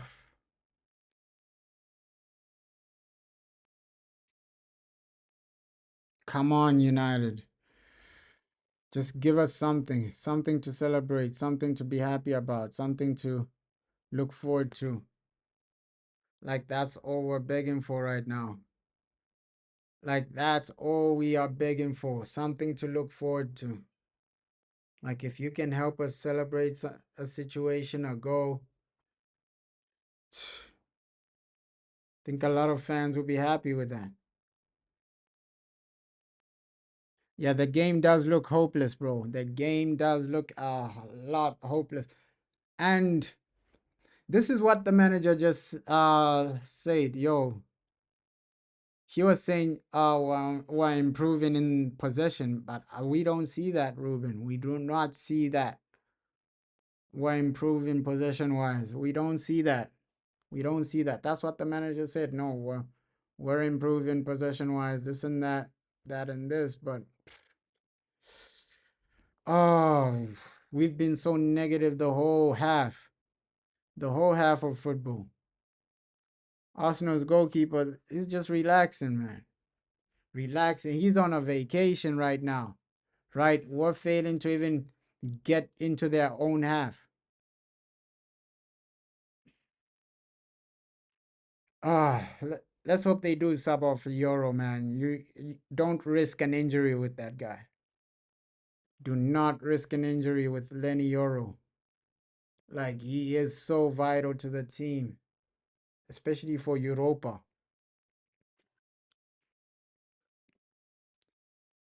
Ah, and there's only one person to blame for this, man. The Glazers, these guys are a virus. Glazers, these guys are a virus. These guys have ruined us. Oh,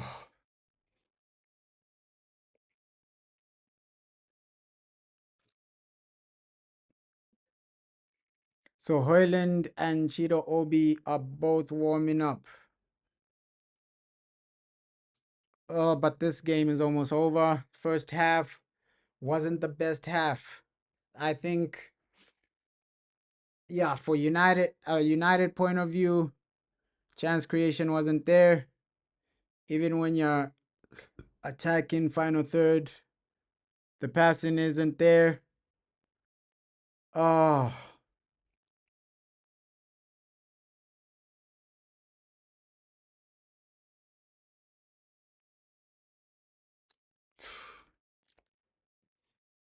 we've lacked anything. We've lacked everything in this game, man. Basic passing, basic pressing, basic opportunities. We've lacked everything in this game. Like, second half genuinely needs to improve. Like, you can't be in the same situation second half. Oh, but I'm still going with, like, yo, Bruno, if we score, he might be the guy to get us a goal. Because right now I don't see where the goal comes from. I don't see where the goal comes from, especially how we're playing. We're in our own half, this and that, that and this. Obviously, we still have this extra time to go, but do I see us scoring before the final whistle? No. Let's just blow the whistle and recoup, man. Right now, it's just about blowing the whistle and recuperate. But if we do score, it's Bruno Fernandes all day long, man. I don't see anyone else. Oh! Bruno Fernandes! Yo! Finally putting some life into this game. Oh, Bruno Fernandes is 1-0 Manchester United. From nowhere. From nowhere. Bruno Fernandes. Oh my God. 1-0. Bruno Fernandes. Ha! Putting some life into this game. Oh. And I said it, yo, if somebody scores, if we get a goal, it's from Bruno Fernandes. Arsenal had all that possession just for us to take the lead. Yo, Bruno Fernandes. Oh, what a free kick. What a free kick. He loves turning up against Arsenal. Bruno Fernandes, what a free kick. Oh my God, I thought we were going to end the first half with no goals, but Bruno Fernandes turns up, man. Oh, what a goal, man. What we needed that. We needed that. 1-0 Manchester United, Arsenal 1-0. We needed that. Come on, come on. Yo, now the game has completely changed. I was going from, hey, we're playing negative football. One free kick changes the game. Come on. And now Arsenal, yo, they're not really doing anything with the possession they have. He carries the team. Yeah, he stepped up today, bro. Bruno Fernandes. I haven't said it. Yo, if we're going to get a goal, Bruno Fernandes is going to be the guy to get it for us. What a free kick, man. We barely created chances, but yo, all you need is one moment in football. Bruno Fernandes making the Arsenal cry, man. Let's go, Bruno Fernandes. Ah, at least we're going into halftime with the lead, man. Ah, come on, come on. It wasn't really the most convincing game. It wasn't really the best half of football, but one chance, one free kick changes the whole complexion of the game. Now you're going into halftime with a 1-0 lead. It's magical, magical, man. Our first shot on target is a goal. That's magical, man. That's magical from Bruno Fernandes. Come on, man. It's all about taking your opportunities. Yeah, sub off Lenny Euro, but right now, at least we're going into halftime with a lead, man. Oh, we needed that. We needed that. Oh, it was negative football, but we are genuinely in the lead. And that's what I was saying. Yo, the only positive in this game is that, yo, Arsenal, they're not really creating anything substantial. They're having possession, but nothing substantial. And that's what happens when you have possession without goals. It's really meaningless. It's really meaningless. Halftime, what a goal by Bruno Fernandes to put Manchester United ahead, to put Manchester United in the lead. 1-0 at halftime. 1-0 at halftime. Was that the best half of football? No, but one moment changed the game, and that's football in general. One moment can genuinely change the whole complexion of the game. That's genuinely football in general, right? One moment can genuinely end you. One moment can genuinely end your momentum, because Arsenal, they were going into the half. Before that goal, they were going into the half, oh, we're controlling the game, we're controlling the possession. But one goal changes everything. One goal does change everything. And you can see that, hey, we needed that. We genuinely needed that. Second half, just defend properly. Do I expect us to turn around and start attacking aimlessly, attacking anyhow? I expect us to play the way we played in the second half. I think we're still going to be defensive. I think we're still going to park the bus, but at least we have a goal. At least now, when you're parking the bus, you're holding on to something. When you're parking the bus, you're holding on to something in the back. You get me? You already have a goal. You already have something to hold on to. Do I see Ruben Amorim changing things and telling the team, no, attack more? No. Especially now that we have a goal. I think he's gonna keep the same thing, right? Just defend well. With the Lenny Euro situation, he needs to sub off Lenny just for precaution. But a beautiful free kick by Bruno Fernandes puts Manchester United ahead. That's what we want to see, man. That's what we want to see. Magnifico Bruno Fernandes. Ah, he turned up. He turned up, man. What a free kick. But overall, we as a team just need to be stable in the back, man. How are you, bro? Like, yo, we need to be stable as a team, bro. Bruno, the Magnifico does turn up. I think Kevin will come on. I genuinely think we will have some massive substitutions in the second half, but probably like 60th minute, 70th minute. Oh, but hey, it's just relieving that we have a goal, right? That's the relieving part. And sometimes football, one moment is all you need. One opportunity is all you need, right? Ah, thank God, Bruno. He scored the free kick, and now we can breathe. At least we can breathe into the second half, saying, "Yo, yes, we're parking the bus, but we have a goal." Yeah, all we can say is what a free kick, bro. Like, yo, Bruno Fernandes turning up, scoring the goal we need. Like, Bruno Fernandes, come on, man. Yo, surely, like, we don't know what the manager has in plan, right? He might just stick with Lenny Euro, but we don't know what this manager will actually do. But yo, Beckham X, like that free kick was like Beckham. Swing it like Beckham. Come on, Bruno Fernandes. Bruno David Fernandes Beckham. Come on, man. He's turning up for Manchester United in a big game. I know this is like meaningless for both teams. Hey, both teams are not really fighting for anything in the Premier League. But it means something. It means something. You can't be losing to Arsenal at home. So I'm happy that, yo, we're leading. Insane free kick. What a goal, man. What a goal, Bruno Fernandes, man. And now we just have to celebrate the all, like keep this lead. Second half is about keeping the lead, man.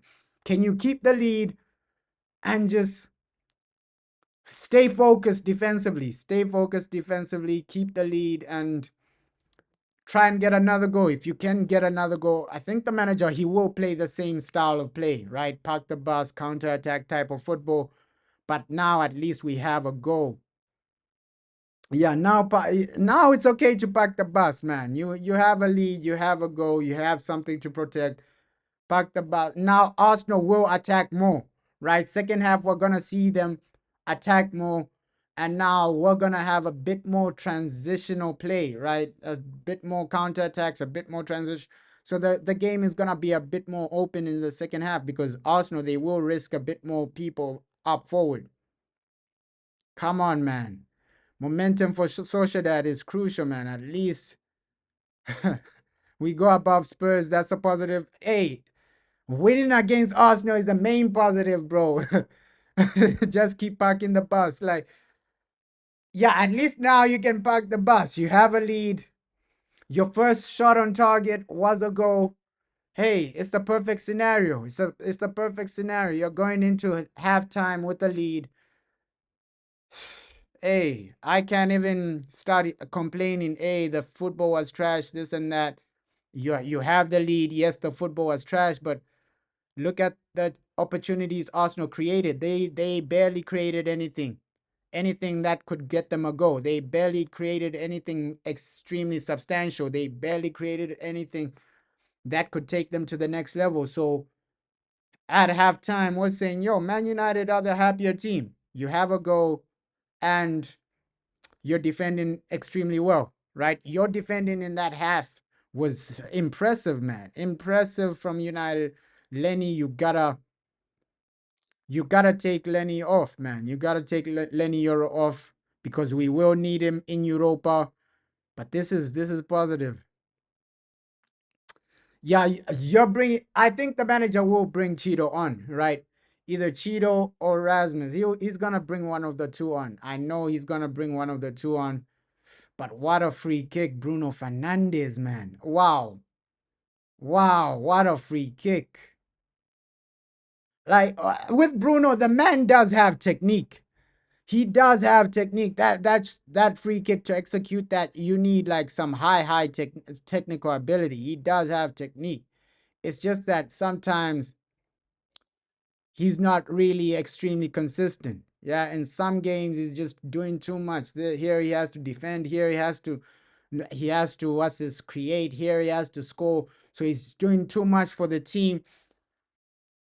And yeah, we don't really get to see the best of Bruno. If he was in a team like Man City, the guy would be getting way more goals, man. I genuinely believe that a team where his main priority is to get goals and assists, I think he would be a bigger impact.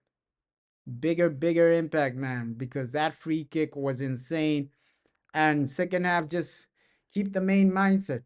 Keep the main mindset. Yo, defend well and just hold on to the lead. If it ends 1-0, I'll be happy. But my prediction was 2-1. So I still think, yo, with the amount of possession Arsenal have, they will create an opportunity where they score.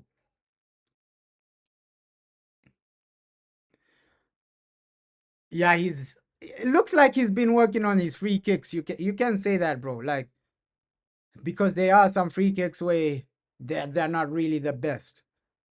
Yeah, when last did we score a free kick? It's been a while. It's been a while, man. Yeah, Garnacho, we need Garnacho to improve second half. And we're barely seeing the ball, so we won't see guys like Garnacho a lot. We won't see guys like Zersky a lot. You can see, yo, these guys, the only thing they're doing is pressing, like running after the ball. They're barely receiving the ball because Arsenal are really dominating the possession a lot. A lot of domination from Arsenal. But so glad that we're leading at halftime. That's all I'm happy about. Like, yo, This is a positive way to go into the Europa League. If you get this over the line, it's a win. It's a massive win, man. And this just cements that, yo, Liverpool have won the league. Of course, Liverpool won the league a long time ago, but this just cements their trophy. It's sad that we're giving Liverpool trophies, but hey, you can never be losing to Arsenal. Yeah, Collier would suit the game right now. Toby Collier, he would suit the game right now. I think second half, around like the 60th minute, Toby Collier for Casemiro, that should be the change. But the mindset from the manager is saying, hey, yo, we're keeping Arsenal out from scoring. We're defensively tight. I don't think he'll change anything. I don't think Ruben Amorim will change anything because right now we are defensively solid. We are defensively tight. Arsenal, they're barely creating anything that can get them a go, right? So I don't think second half the manager will change. We might see a situation we saw against Tottenham where the manager only makes a change 90 something minute, right? That might be the situation. 90 something minutes, that's when he makes a change. I genuinely see that happening. Or maybe he might just bring in Rasmus Hojlund because we know, yo, we saw Rasmus warming up a bit. So let's see. Let's see. But just keep the same mindset defensively. Defensively, you are good.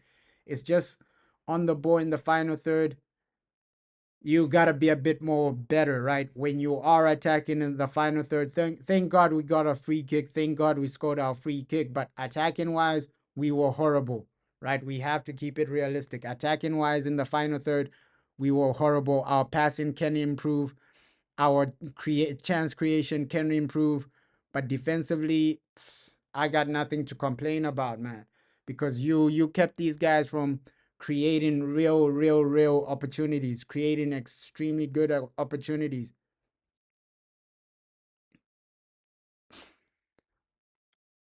For me, I think he does need to bring on Heaven because we see Lenny Euro is struggling a bit.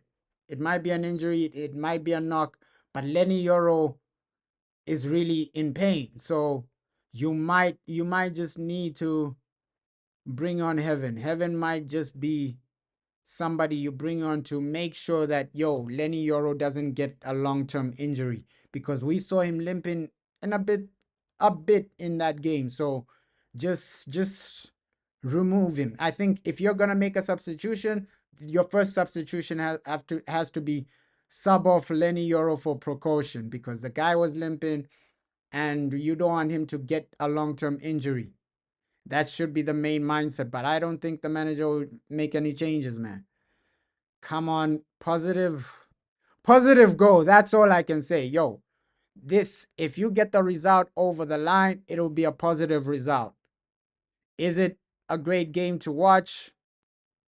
No, but the result, hey, I'm gonna take it. I'm gonna take it.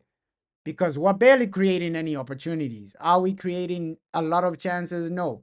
Our first shot on goal was the free kick. So we're not really creating anything, but hey, if you get the result, I don't really care how you win against Arsenal. Just get the result and win. I think this season in the Premier League, just accumulate as many points as you can, right? Those points, these games will give you confidence in Europa. It's all about Europa, gaining some confidence for Europa, gaining as much points as you can.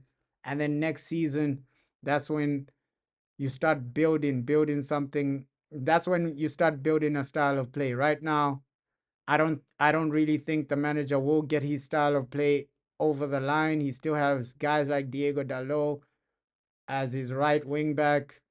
Patrick Dogu, yes, in this game, Patrick Dogu would have made a massive difference. But we can see that the manager still needs a few more pieces. I don't want to give up on Ruben Amorim before I see what he can do with his players, with his own guys, right?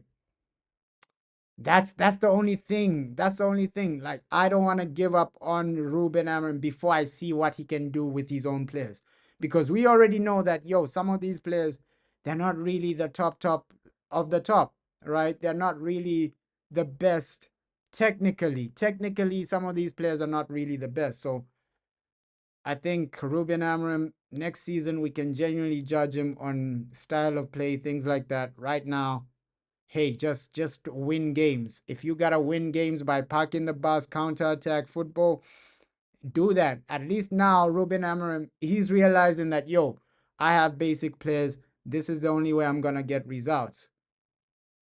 So sometimes you just have to play to the strengths of your players. Yeah, Bruno goes, surprising that heaven has come on for Lenny Yoro. That was the sub you should have made. Good to see that Aiden Heaven is coming on right at halftime for Lenny Euro. Second half is about to begin. And Lenny, he was injured. You needed to make that change. This is a good substitution from the manager. Don't risk Lenny Euro. Do not risk Lenny Euro. But let's hope Aiden Heaven continues defending as well as Lenny Euro was. Come on, we're back underway. Let's go. Let's go, man. Second half. Defend well and just keep it compact.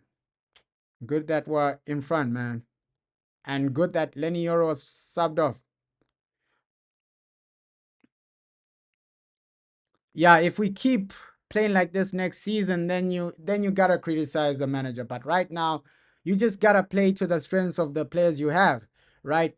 There's no point in trying to play a fancy football when you don't have extremely technical players, right? You gotta actually adapt to the players you have. So if the best style of play these players can play is counter-attack, park the bus football, you got to do that to win. You got to do what you need to do to win. Next season, that's when you implement a style of play, right? Pre-season, that's when you start implementing a style of play, because really that like pre-season is the most important thing. Like that's when most managers implement like style of plays, things like that. Preseason, you have a lot of time with the squad. You have so much time to actually implement your ideas. You tell the board, okay, I need this position, I need this guy in that position. Right now, you just have to work with what you got right now. And hey, counter-attack football, that's the best thing these players can do. Hit them on the counter-attack. That's the best thing these players can do. So you just have to accept and be play to the strength of the players you have. Come on, Garnacho, Bruno, Garnacho. Oh, the pass needed to be better. The pass needed to be better, but we've started positive in the second half. Wow.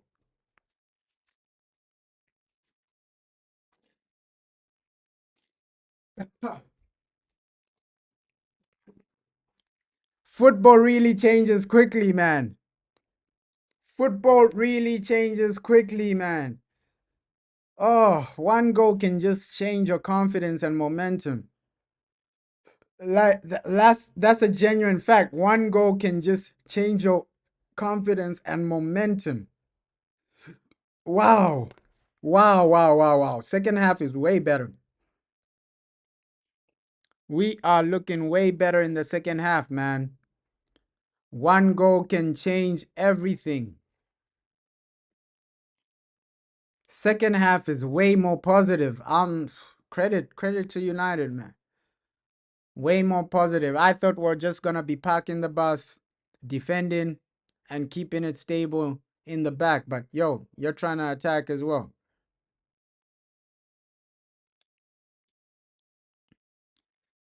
Hey, just prevent these guys from scoring. If this ends 1-0, I will be happy. I don't care how you win, just win. Like you just have to win.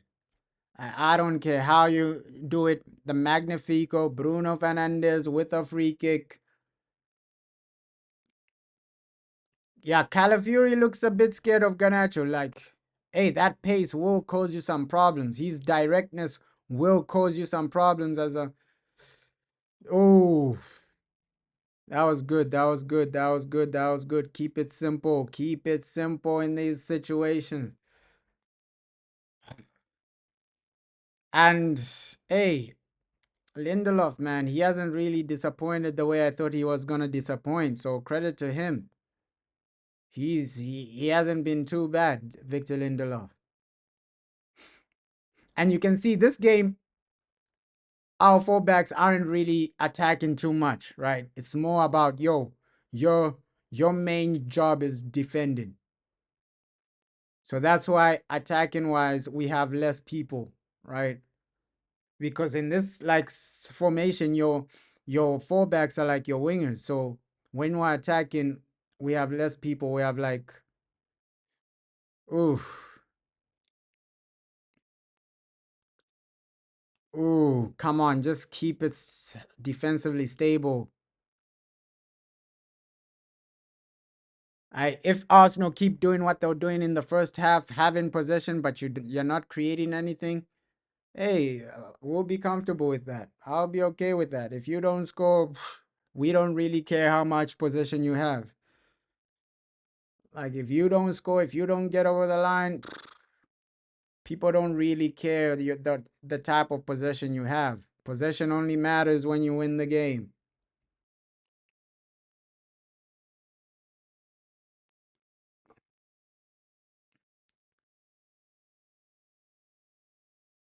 Oh, ooh, Arsenal are getting so many corners. They are getting so many corners, and this is where you need to be sharp. You need to be sharp, focused. Just don't make a mistake. That was close from Arsenal. Don't make a mistake, man. These corners might do us over.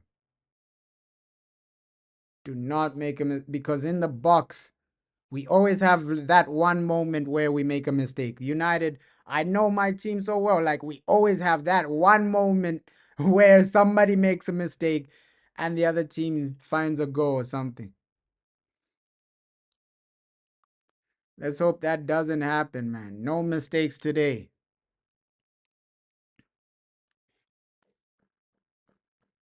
Come on, come on. It's all about the result today. Like I knew the situation we're coming into. I didn't expect great football from United. I didn't expect us to be creating a lot as long as you win the game, man. I still see like two more goals in this game, right? I still see maybe Arsenal score one and then we score another one. I'm still going with my prediction. De Ligt and Bruno getting those two goals, man. Ooh. Arsenal are really getting into good areas though. I think this is more dangerous than the first half.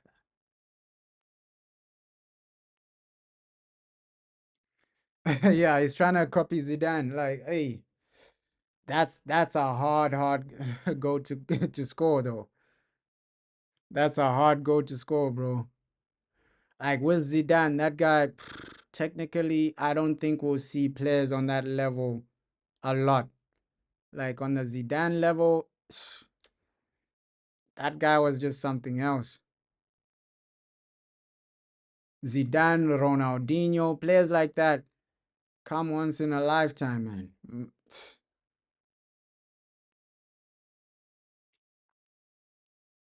The Brazilian Ronaldo as well, players like that, yo. Those are the types of players that can genuinely carry a team. Zidane, Brazilian Ronaldo. Oh, what a goal from Bruno, man. What a goal. What a way, what a way, what a way to step up at OT, Old Trafford. We needed this. Come on! Come on! Mazraoui, you gotta score! Mazraoui, you gotta score! That should be 2-0. We've had way better chances than wow. Second half, we're creating, man. Look at that. And we expected something like this where it's more open because Arsenal committed more bodies to get that equalizer. Mazraoui, you gotta score. Maz, you gotta score. Rawi, you gotta score. Oh wow. Oh wow. Mazraoui, you gotta score that. You gotta score that. Right. At least aim for the corner.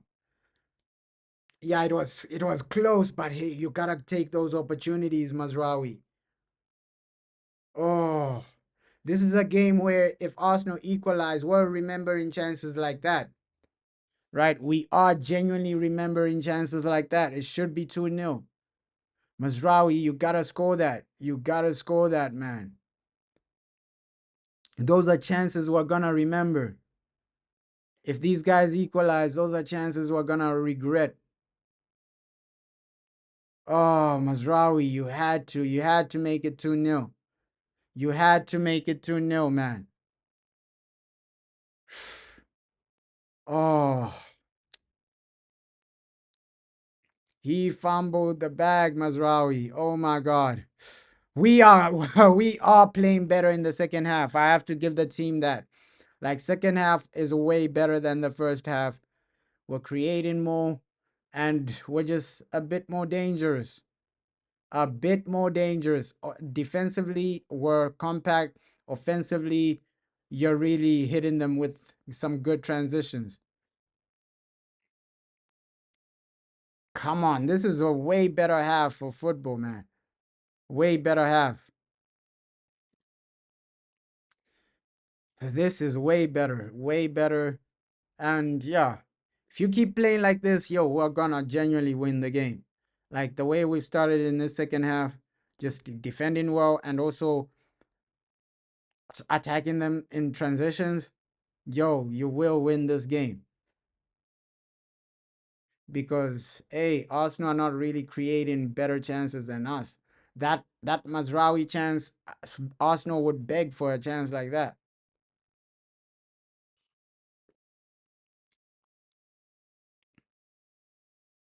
Oh, we should have done something there, Mazraoui. Brother Maz, the Mazraoui. Come on, man. You had to score that one.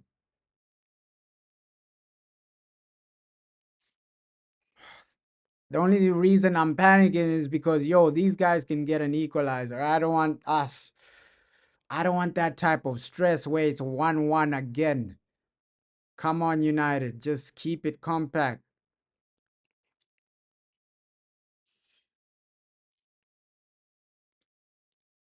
Oof. Delit has been solid as usual, man. Delit, solid as usual, man. Delit, solid as usual, proving his haters wrong. What a defender. What a defender, Delit. Oof.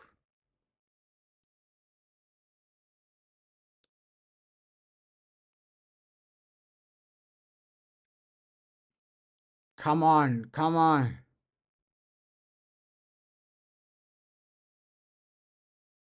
But yeah, I still expect Man United to go to another level like 70th minute.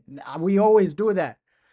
Like the level we're playing at right now is good, but we're gonna go up another level, right? The way you're actually defending and just you're being direct. You're being direct. You already know the game plan. You already know what you want to do, and it's way better than the first half, though.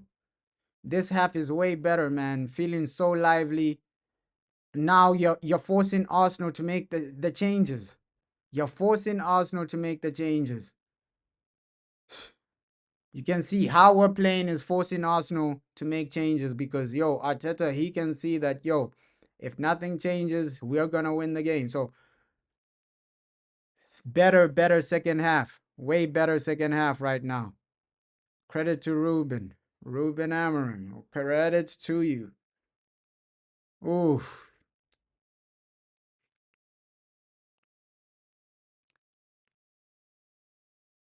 Oh my God. Nice, nice, nice, Zerski! Oh, oh my God! The way we are playing in the second half, I gotta clap for these guys. The way we are playing in the different Manchester United, and us, we always turn up like second half. Zerski, that would have been an insane goal. Wow, yo, that would have been an insane goal. Oh my God. Wow. We're turning up in the second half. Yo. Yo. This is proper. This is really a proper response. We are the better team in the second half. Way better. Yo. Zerski, man, that would have been an insane goal. Oh my God.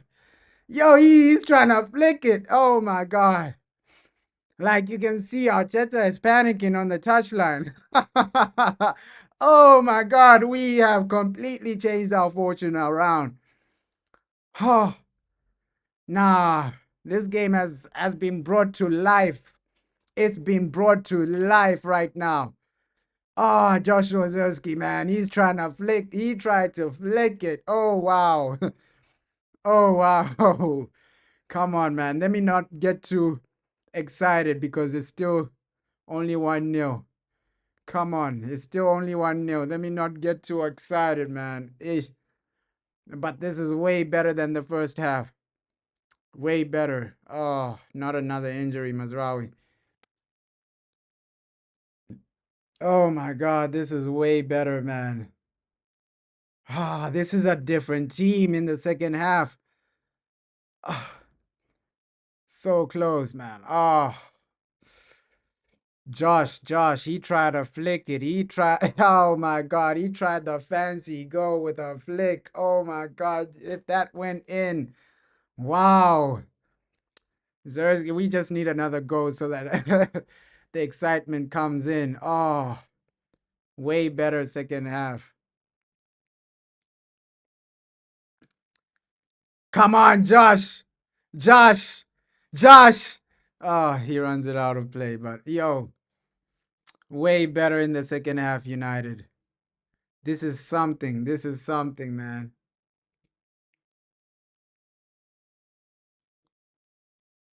This is something. Wow. Ruben, man, I don't know what you told these players at halftime, but hey, it's working. It's working. Your halftime speech was effective, man. It was effective. Your halftime speech was effective, Ruben Amorim.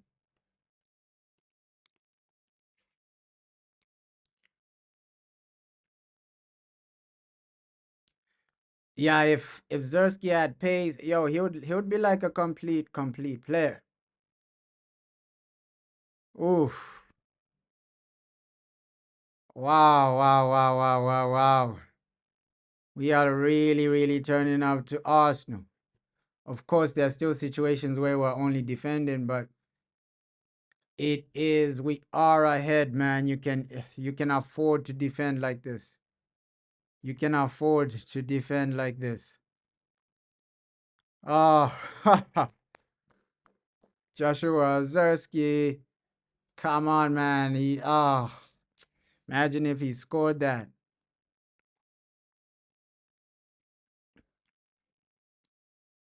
Keep it simple when you're defending now. Keep it simple when you're defending. And yo, the way Garnacho is just holding off the ball like that. We need that. We need that. We need that. We need that. Alejandro Garnacho. Come on, man. This is like a team performance right now. Yo, big up, bro. Hey, we're up against Arsenal, bro. That's the perfect scenario. Few more minutes. Get Cheeto on. Hey, Cheeto would be great. It would be great. But let's see. There's still time though.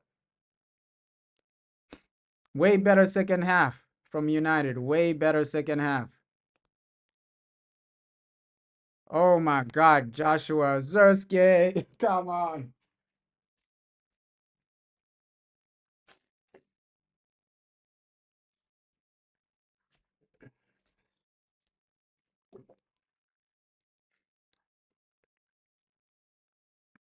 Come on, man. We are almost there. Almost there. We are playing good, bro. Second half is where it's at, though. Second half is where it's at, bro. Like, hey, these players have genuinely turned up. I think for me, Zersky, man. Joshua Zersky. Mazraoui should have had a go. Zersky almost had a go. Like, yo, second half, we've just come to life. Like, the life has come into United, man. Oof, Joshua Zersky. Come on, man.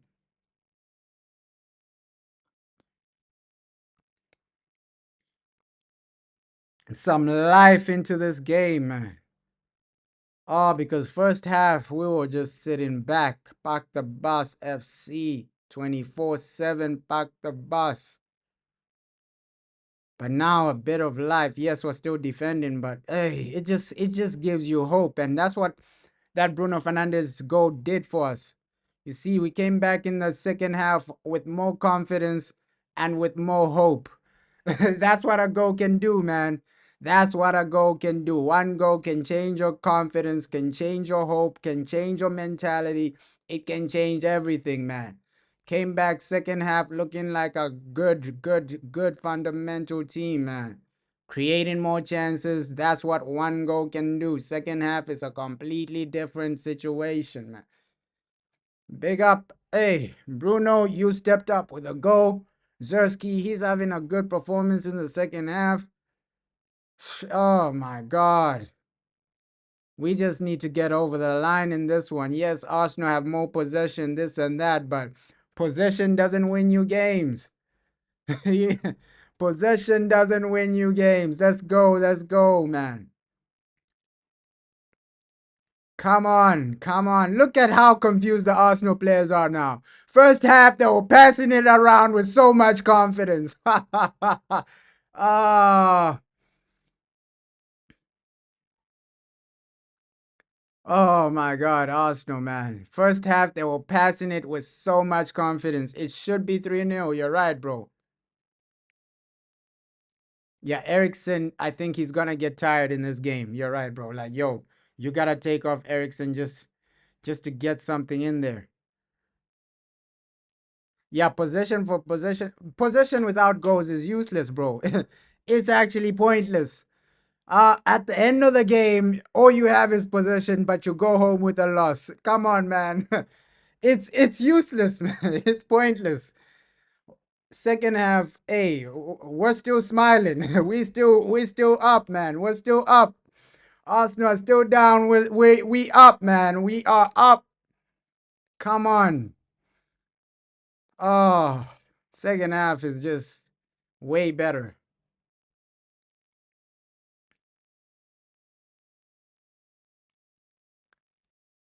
I don't think possession of football is dying because hey, Liverpool they still play like some type of possession of football. It's just yo, Pep, I think he's just struggling because he's lost the players. The players, some of them maybe they're just tired of him. They've just stopped playing for that guy.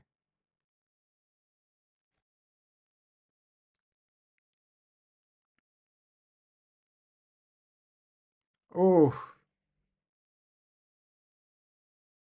come on, man. Yo, we're defending properly. The structure is great. Oh, free kick, Arsenal. Crazy if we win this. Yeah, bro. And that's why, like, before the game, I was giving us a chance of winning. I just have that feeling when we play big teams, this team is going to turn up or some type of luck is going to happen, right? I just have that feeling when we play big teams, bro. That's why when we were listening to what Post Scholes was saying, no, United have no chance, no opportunity, I was saying, no, I just have that feeling that yo, against big teams, we'll find a way, either by luck or we'll just turn up somehow. Yeah, like versus PSG, bro. Yeah, you are right. Liverpool do adapt depending on like their opponents. PSG, they were just defending. They were genuinely just defending against PSG, unbeaten in in the last 5 games. Yo, Liverpool, man. Oof. Liverpool, I think you gotta give credit to their manager. He's just come in and certified them. But yo, us, we're still up, man. Arsenal are still struggling. We're still up, man. And if it ends like this, I will be smiling till the end.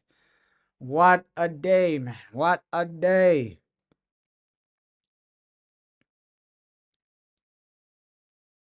Yeah, dive in, bro. Ish. Some of these guys, man. I still have a feeling like the ref will have a massive role to play in this game, either against us or for us. There'll be a massive decision in this game by the referee, man. We always turn out like, yo, it's the smaller teams, bro. That's why you get frustrated with United. Against small teams, you're not really turning up. When it was the Manchester Derby, you turn up. When you're playing Liverpool, you turn up under Ruben Amorim. When you're playing Arsenal, you turn up, knock them out of the FA Cup. It's just the small teams like this team. It chooses when to turn up though. Second half, they've upped their performance. This is a proper second half performance. You're defending extremely. Oh, Joshua Zerski, come on, man. The touch was better there. The touch needed to be better, but we are taking the game to these guys, man. Odegaard try to be Bruno Fernandes, but you're not Bruno Fernandes. Come on, man. Oh. You're not Bruno Fernandes, Odegaard. You're not Bruno Fernandes. Free kicks aren't for everybody, bro. Come on, man. Scoring free kicks ain't for everybody, man. Come on. But this is the perfect scenario. 70th minute, you're still leading. Perfect scenario. Perfect scenario. If we score those opportunities we had earlier on, I think it's way better. Way better. So let's hope those missed chances aren't regretted, man. Bruno is the best 10 in the league. Yeah, hey, we can we can say that hey, KDB has fallen off massively, man. That guy has fallen off massively. His next home is Saudi, man. Kevin De Bruyne's next home is Saudi. The man has fallen off. And yeah, in a few years, it'll be the same situation with Mo Salah. Saudi is gonna be calling him. I can't really. Hey, maybe some people may make the argument of Cole Palmer. Like Cole Palmer, like this season, Cole Palmer has been a bit more consistent than Bruno. De Bruyne is finished. Yeah, Saudi's calling him, bro. Saudi's calling him. KDB, Saudi is calling the man. It's time to settle down in Saudi.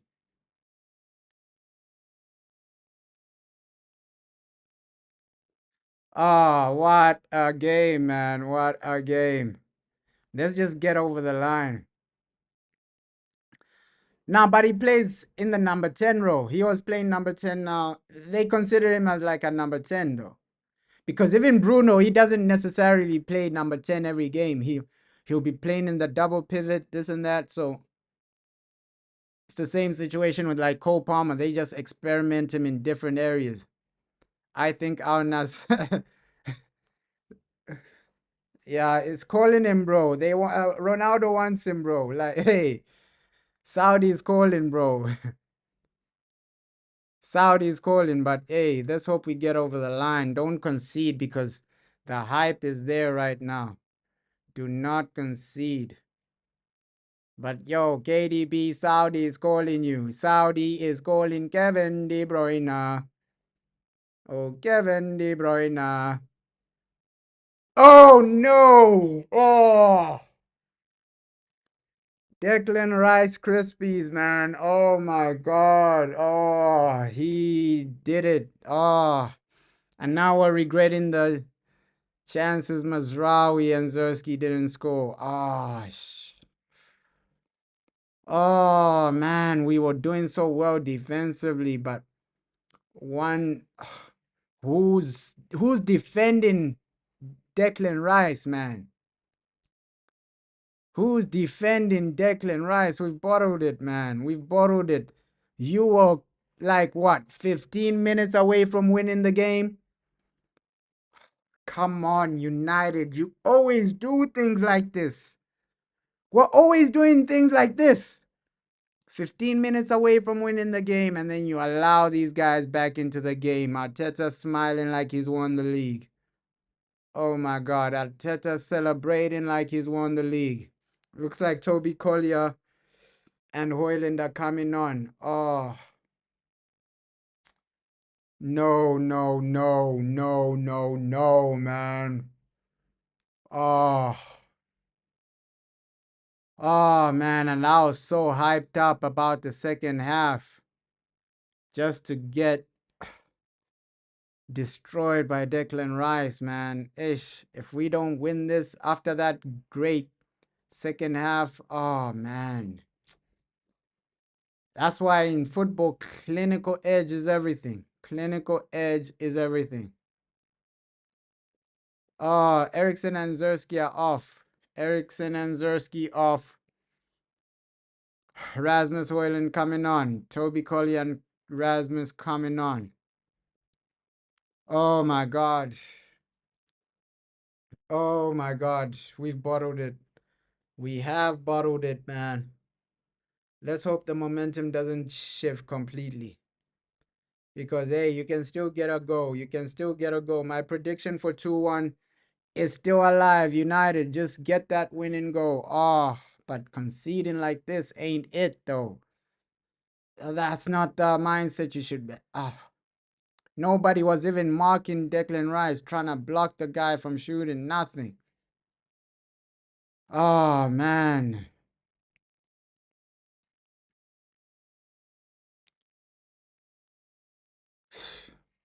Yeah, bring on Cheeto. Like, I don't know what Ruben is doing, man. Oh, we might have thrown away the game right now. Oh, we went from 100 to 0 real quick, man. That equalizer did us over. We should have been 2 goals up. We should have been 2 goals up, and that's when you regret your chances.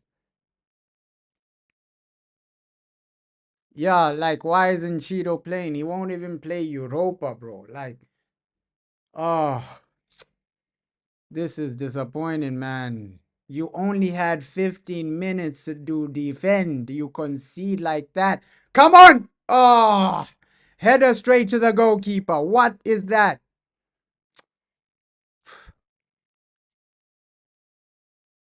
Oh, what is that, man?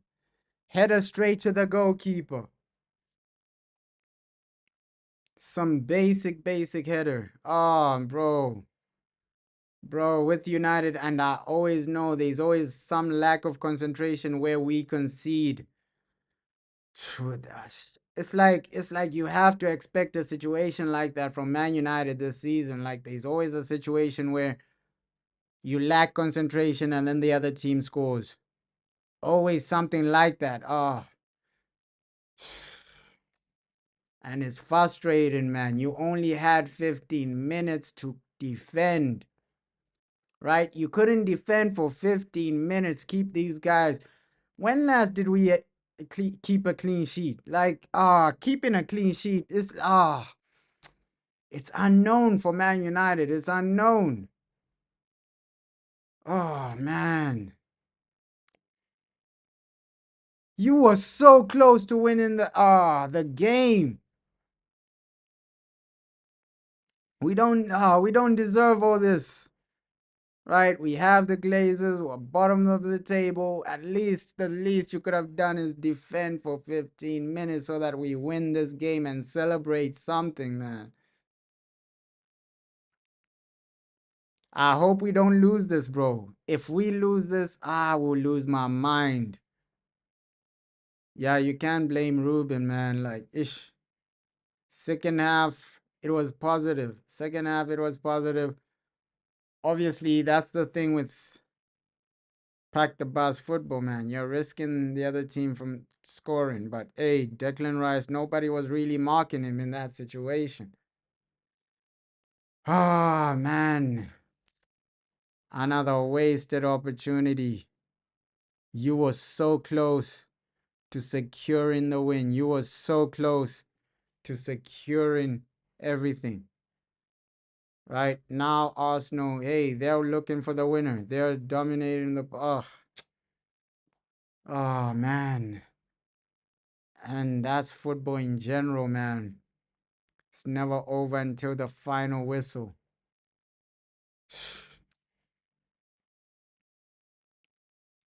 And with Rasmus, he's come on to just do nothing, offer nothing. Oh,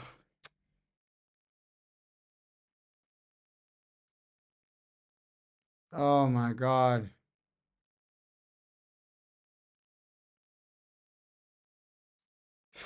Oh my God.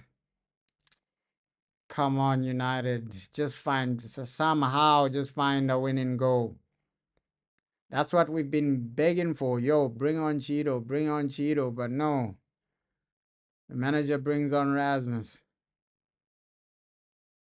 Oh,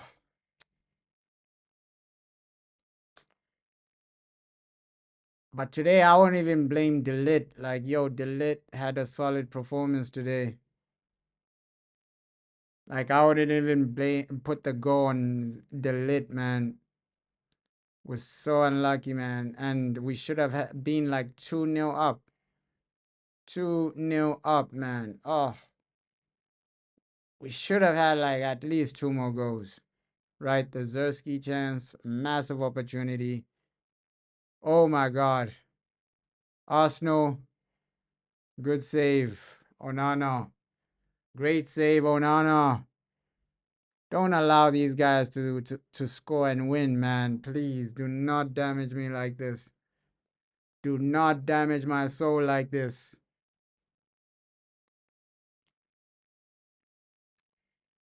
Ah, like sometimes you have to question what the manager does. Like Obi Martin won't play the next game, so why are you keeping him on the bench? Like it's better just to play him. I also don't get these subs, bro. Like, yo, at least if you brought in Cheeto Obi, then you get something. But right now, yo, Arsenal have the momentum. Arsenal have the momentum right now. Right? They are a team with momentum right now. They might just take us out. Oh, oh, United. We never make it easy for ourselves. It's always a difficult game. It's always a difficult fixture. Man United, you're always making things complicated. Complicated. Garnacho. Oh,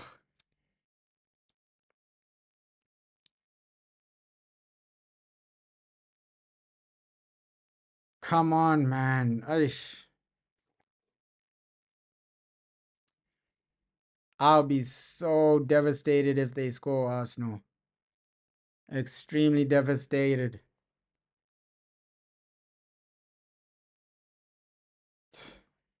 Yeah, that's the thing. Rasmus, he's always wrestling, man. He doesn't know how to keep it simple sometimes. Rasmus, just keep it simple, man. Keep it simple. Hold up the play. Yo, that's all you need to do as a striker, man. Keep it simple, man. All this guy, wrestling that guy, doesn't really mean anything. Oh, yeah.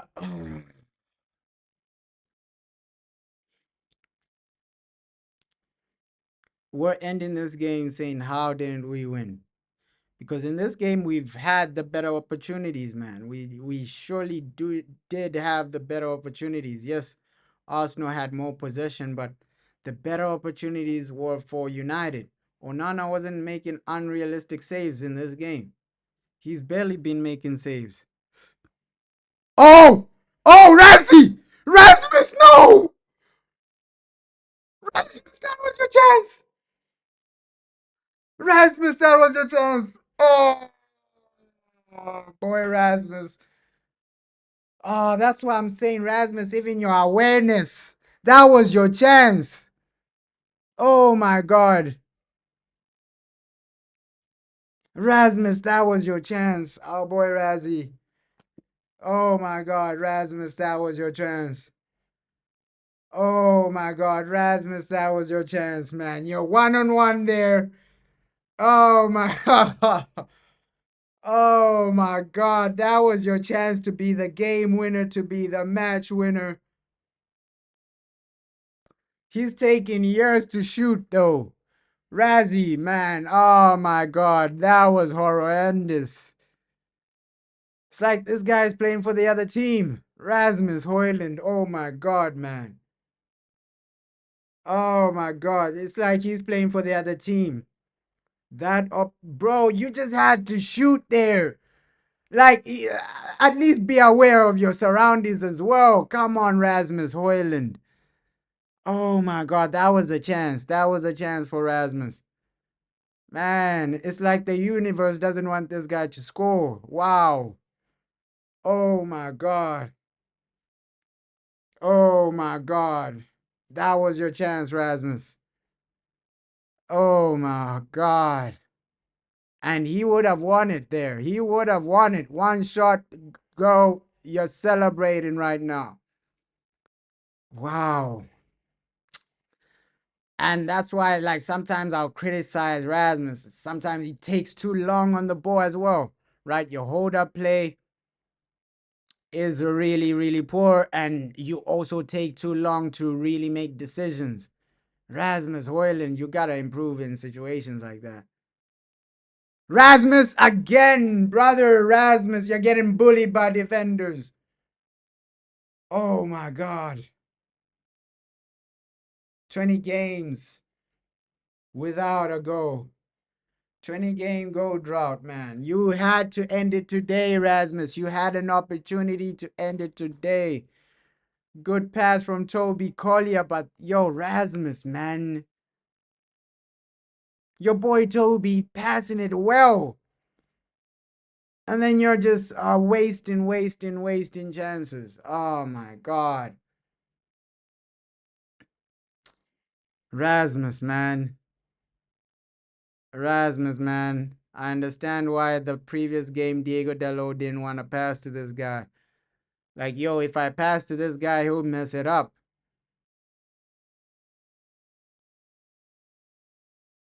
Oh my God, Rasmus, man. I understand why Diego Dallo didn't want to pass to Rasmus in the previous game, man. Like, this guy is working against us. This guy is genuinely playing against us.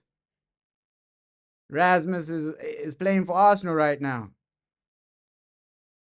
Oh my God, Rasmus, man.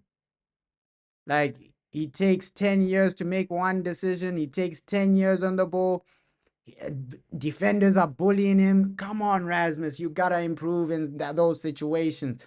This is football, man. You don't have 10 years to make one decision. Like, this is football. This is a high intense game. You're acting like you're playing alone. You don't have 10 years to make a decision. Oh my God, man. You like every player at Manchester. Like, yo. Why did we sign this guy? Like, yo, 70 million for Rasmus, man. Come on, his decision making has to improve. Like, you're taking 10 years for one decision. Hold up play is horrific. Should have won this game, man. We should have won this game. Zersky had a great chance. Mazraoui had a great chance. Rasmus had a great chance. We should have won this game. We should have won this game, Man United. And we always fumble it. We always fumble it in the end. Oh, yeah, next game, Zersky starts, man. Like, yo, Europa, you gotta get goals. Ah, yeah, Aiden Heaven has done well, man. Aiden Heaven has done well today. He's come on halftime and coped with the momentum of the game. Fair play to Aiden Heaven, man. Coped with the momentum of the game. Come on, but Rasmus. Oh, we've just thrown this game away ourselves. Like, we were obviously first half was horrific, but second half we should have won this. We should have won this. We should have destroyed these guys. Into the 90th minute. Into the 90th minute. Going into the 90th minute. Looks like a draw is what we're gonna see. Unless something dramatic happens in the final minutes of this game. Unless something dramatic happens in the final 4 minutes, we're looking at a draw in this game. So, we have ourselves to blame for not winning this. Too many chances, nothing to show for it, bro. Oh, we got ourselves to blame for this. Like, oh, what's really going on, United? What's genuinely going on? We have to ask those types of questions. Like, Man United, why aren't you turning up for games like this?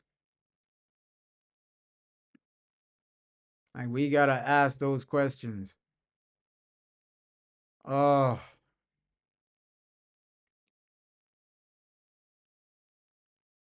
come on, man.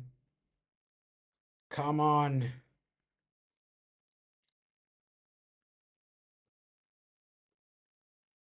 Oh, man.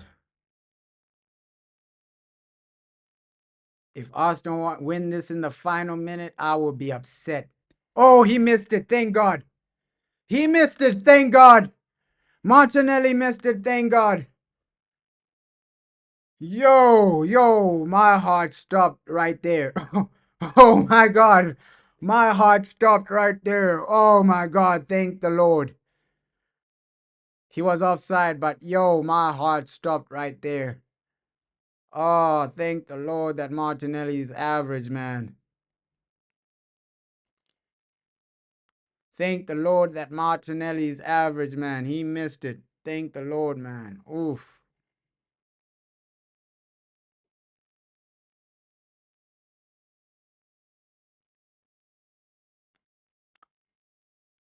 Yo, the crossing from Diego is horrific. The crossing from Diego is horrific.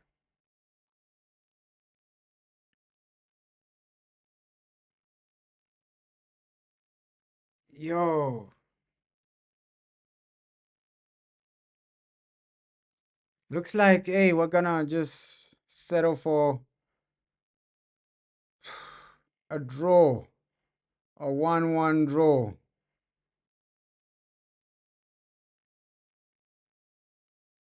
A 1-1 draw. Come on, Bruno! Ooh, what a save for Arsenal. What a save, man. Yo, we should have won this game by now. What a save. We should have been winning this game by now. How haven't we scored? How haven't we scored, man? We can't buy a win, bro. You're right. Like, what's really going on? How haven't we scored? Oh, second half, we've been the better team. We've had better chances, but no goals. Like, what's really going on? Oh, wow.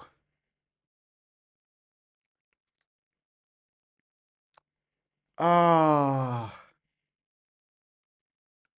man, today we've just been unlucky, man. I can't even blame the manager for this because second half we've had the opportunities. We've had the opportunities, man. Second half we've had the opportunities, man. We should have genuinely won this. Oh my god. There was your opportunity. There was your opportunity, man. Looks like it's over, man.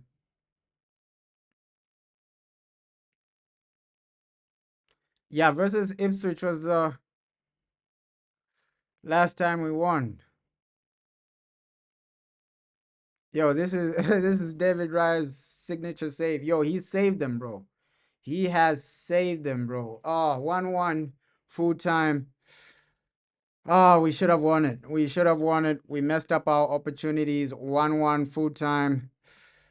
Ah, the game was ours. The game was ours for the taking. I don't know why it's still 1-0 on the scoreboard, but yo, we should have won it, man. The game was ours, man. Ah, 1-1. Another draw. Back-to-back draws, right? We drew in the Europa and now we're drawing now, but we should have won it today. Both games, both situations we should have won. Like right now and Europa, we should have won it, but yo, United, man, we can buy a win. We can buy a win to save our lives. The system was good. Second half, we did something, but yo, ah, I wouldn't even blame the manager. But yeah, second half was better. Disappointed that we didn't win. But yo, Arsenal's title race is officially over. At least that's the only positive. But United, we should have won. The chances we had, we should have taken them. I don't know how we didn't win. I don't know how we didn't actually beat these guys. We're looking back at that game, that situation, and saying, yo, how didn't we win? But yeah, shout out everyone that joined the watch along, man.